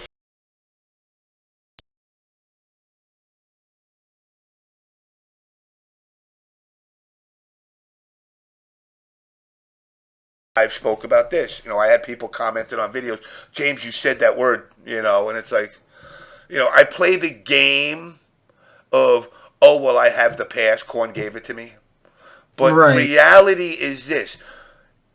My upbringing, you know, being one of the only white kids that grew up in a predominantly black community, I was kind of, quote unquote, given that pass. Not given that pass in the sense like, again, it ain't a physical pass. Somebody goes, here you go, you're allowed to use that word now. It became just common lingo because that's what I was hearing 24/7. You know, I never realized, like my brother used to say, why you sound black? You know, and I'm like, what do you mean? You know, it's like you with the y'all now, Richard. You know, it's like, did you ever think you'd be talking like a Southerner growing up in the UK? I never thought I'd make it to America. That seemed like a fucking pretty crazy distant dream. I also, like a lot of people in the UK, got told that, you know, all Americans were stupid and you know, like the quality of life out there is terrible and stuff. And now it's like I would never want to go back to Britain. Really? They said that there? I didn't know it was. I mean, I know like. Oh yeah, we get told that Americans are intellectually inferior and that they're all crazy gun nuts and the Constitution is a bit of a silly thing, really. That seems to be like a prevailing sentiment. Do people really talk about us not using the Queen's English? Oh yeah, of course, yes. Don't get me wrong. Some of it does not annoy me. It irritates me slightly. The two big ones. I hate it when Americans say "I could care less" because that makes no sense. It should be "you couldn't care less" because that means that you do not care. But then the other thing is just aluminum. Aluminium? Yeah, it's definitely aluminium. It's on the periodical table. You cannot you cannot change that. But other than that, wow, I never even thought of that one. Yeah. So, but other than that, it's all fine. Like I love America. I love living out here. I'm a constitutionalist. I really want to stay out here as long as possible. It's my plan to take citizenship. I wouldn't want to ever go back to Britain at all, ever. So. Well, we like having you here. Good. Yeah, certainly. I found America a lot more accepting than the FGC. Yeah. Put it that way. So look, it's getting late. Yeah. I'm probably gonna have to bounce, and we've talked for I don't know. We got a lot of time. We're all gonna have to bounce because my ass got to get up at 4 to go to work. Oh God! Oh yeah, fun consolation. Day. I'm up early as well, my friend. So I just want to say one thing at the end because I know Chris obviously dropped out of the stream. I do want to say Definitely don't think homosexuality is a choice. Just want that on record. Yes. It's not, and it's not the same as having sex with fat girls. I just want to make that a He seems a really cool dude. I'm sure we'd have a great time, but like, definitely do not agree that that's. We know. Chris is a special case. Yeah. He's. Again, it's great to meet people and listen to all their views and everything. And definitely not true. So there we are. But yeah, thanks for having me on. I hope people get to see it. Hopefully, you. Yes, I saved. I recorded this one. I didn't fuck it up. Yeah. And then we'll see where it goes from here. I don't know what, like I said, I don't know what the future holds for me.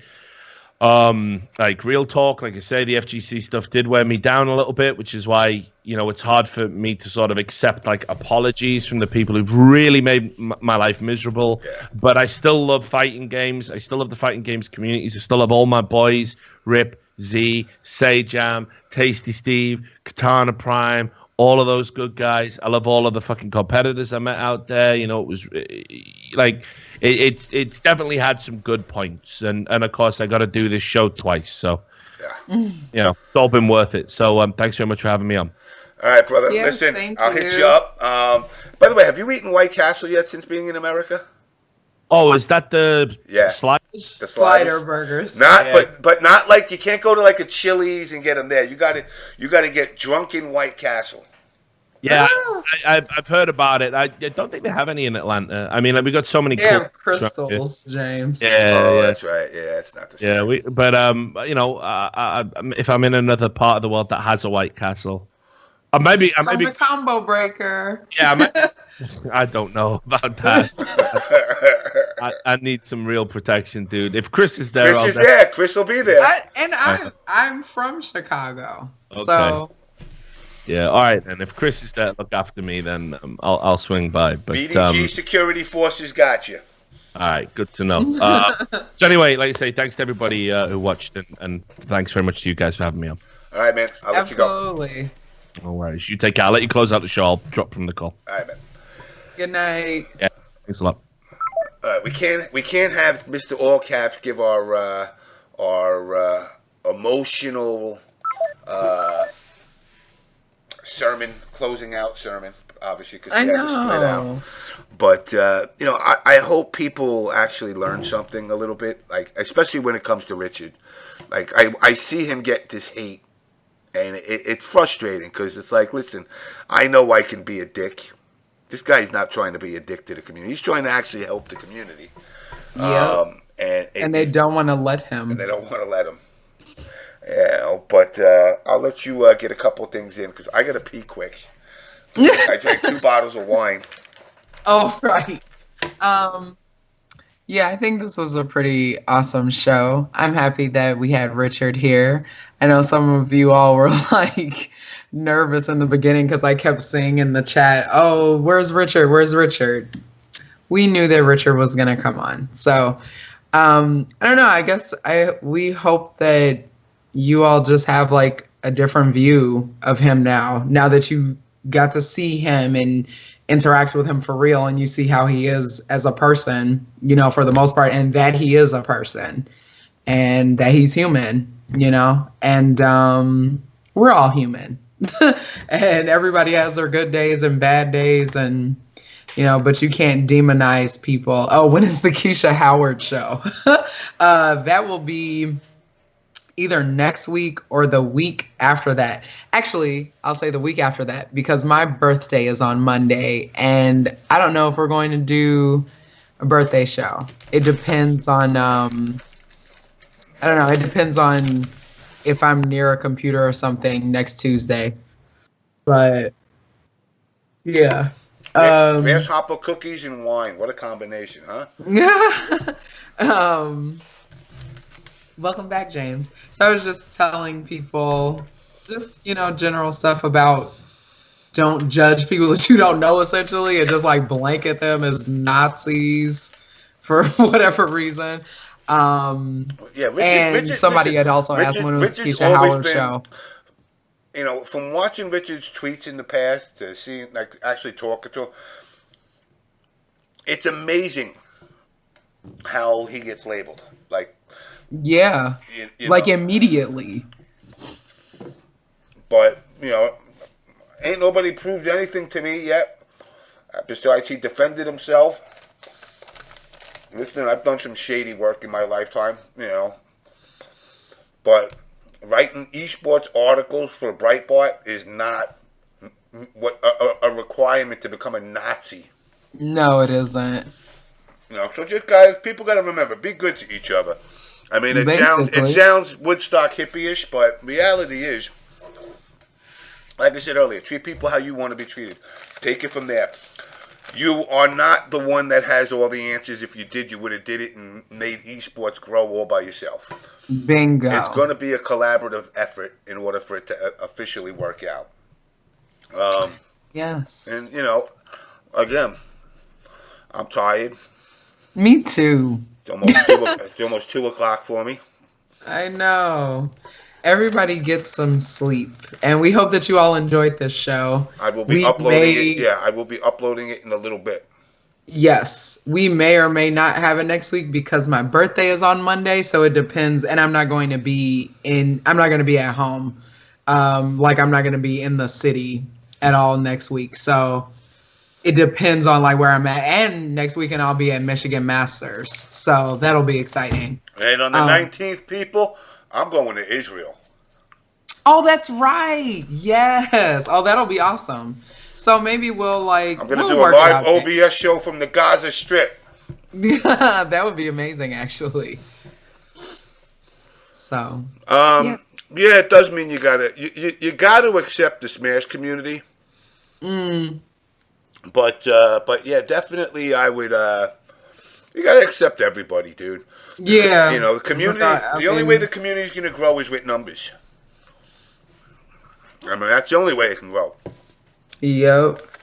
Oh, Demonized 13 said it's my first Michigan Masters this year. Can't wait. All right. Well, I will see you there then. And whoever else will be at Michigan Masters. It'll be lit. It was a lot of fun last year. So. Guys, yes, Bowman. Bowman, who's in the chat, the man who puts all the artwork together for the show.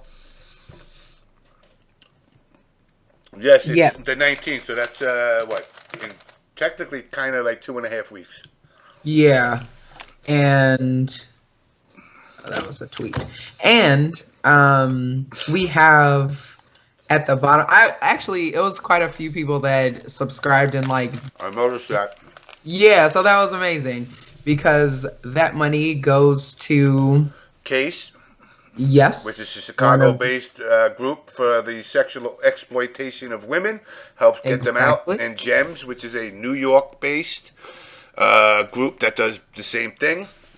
Yep. Also, guys, and Moores, who's the link in between below the stream. Give her a click. She does a lot of artwork, cool stuff. Hit her up. Try to get some artwork done. I'm going to be adding on top of that a link to Distartica, who supplies us with all the music.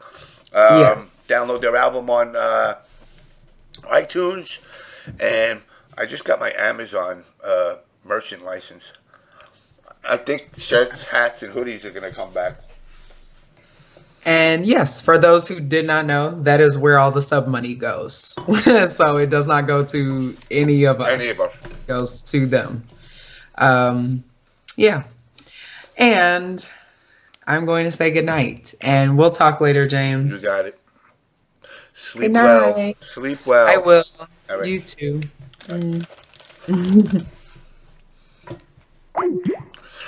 Yeah, guys. So anyway,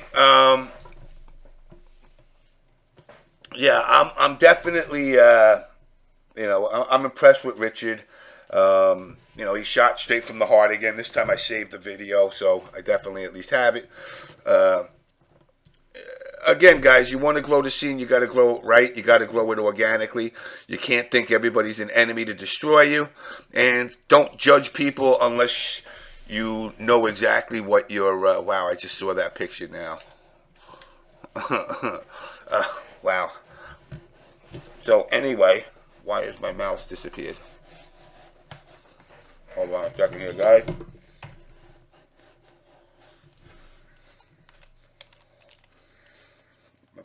battery died? Wow, my battery just died on my fucking mouse. Really? Hold on a second, guys.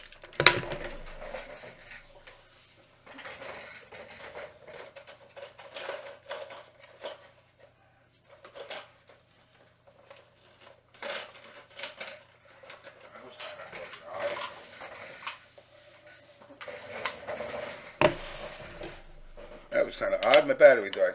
Thank God for batteries. So anyway, guys, I do got to wrap this up because my ass has got to get up for work pretty freaking early. Again, thank you, Richard, for coming on. Thank you to Melanie for getting your butt in gear and getting home. And Chris, great show again. Peace. I got to get the hell out of here.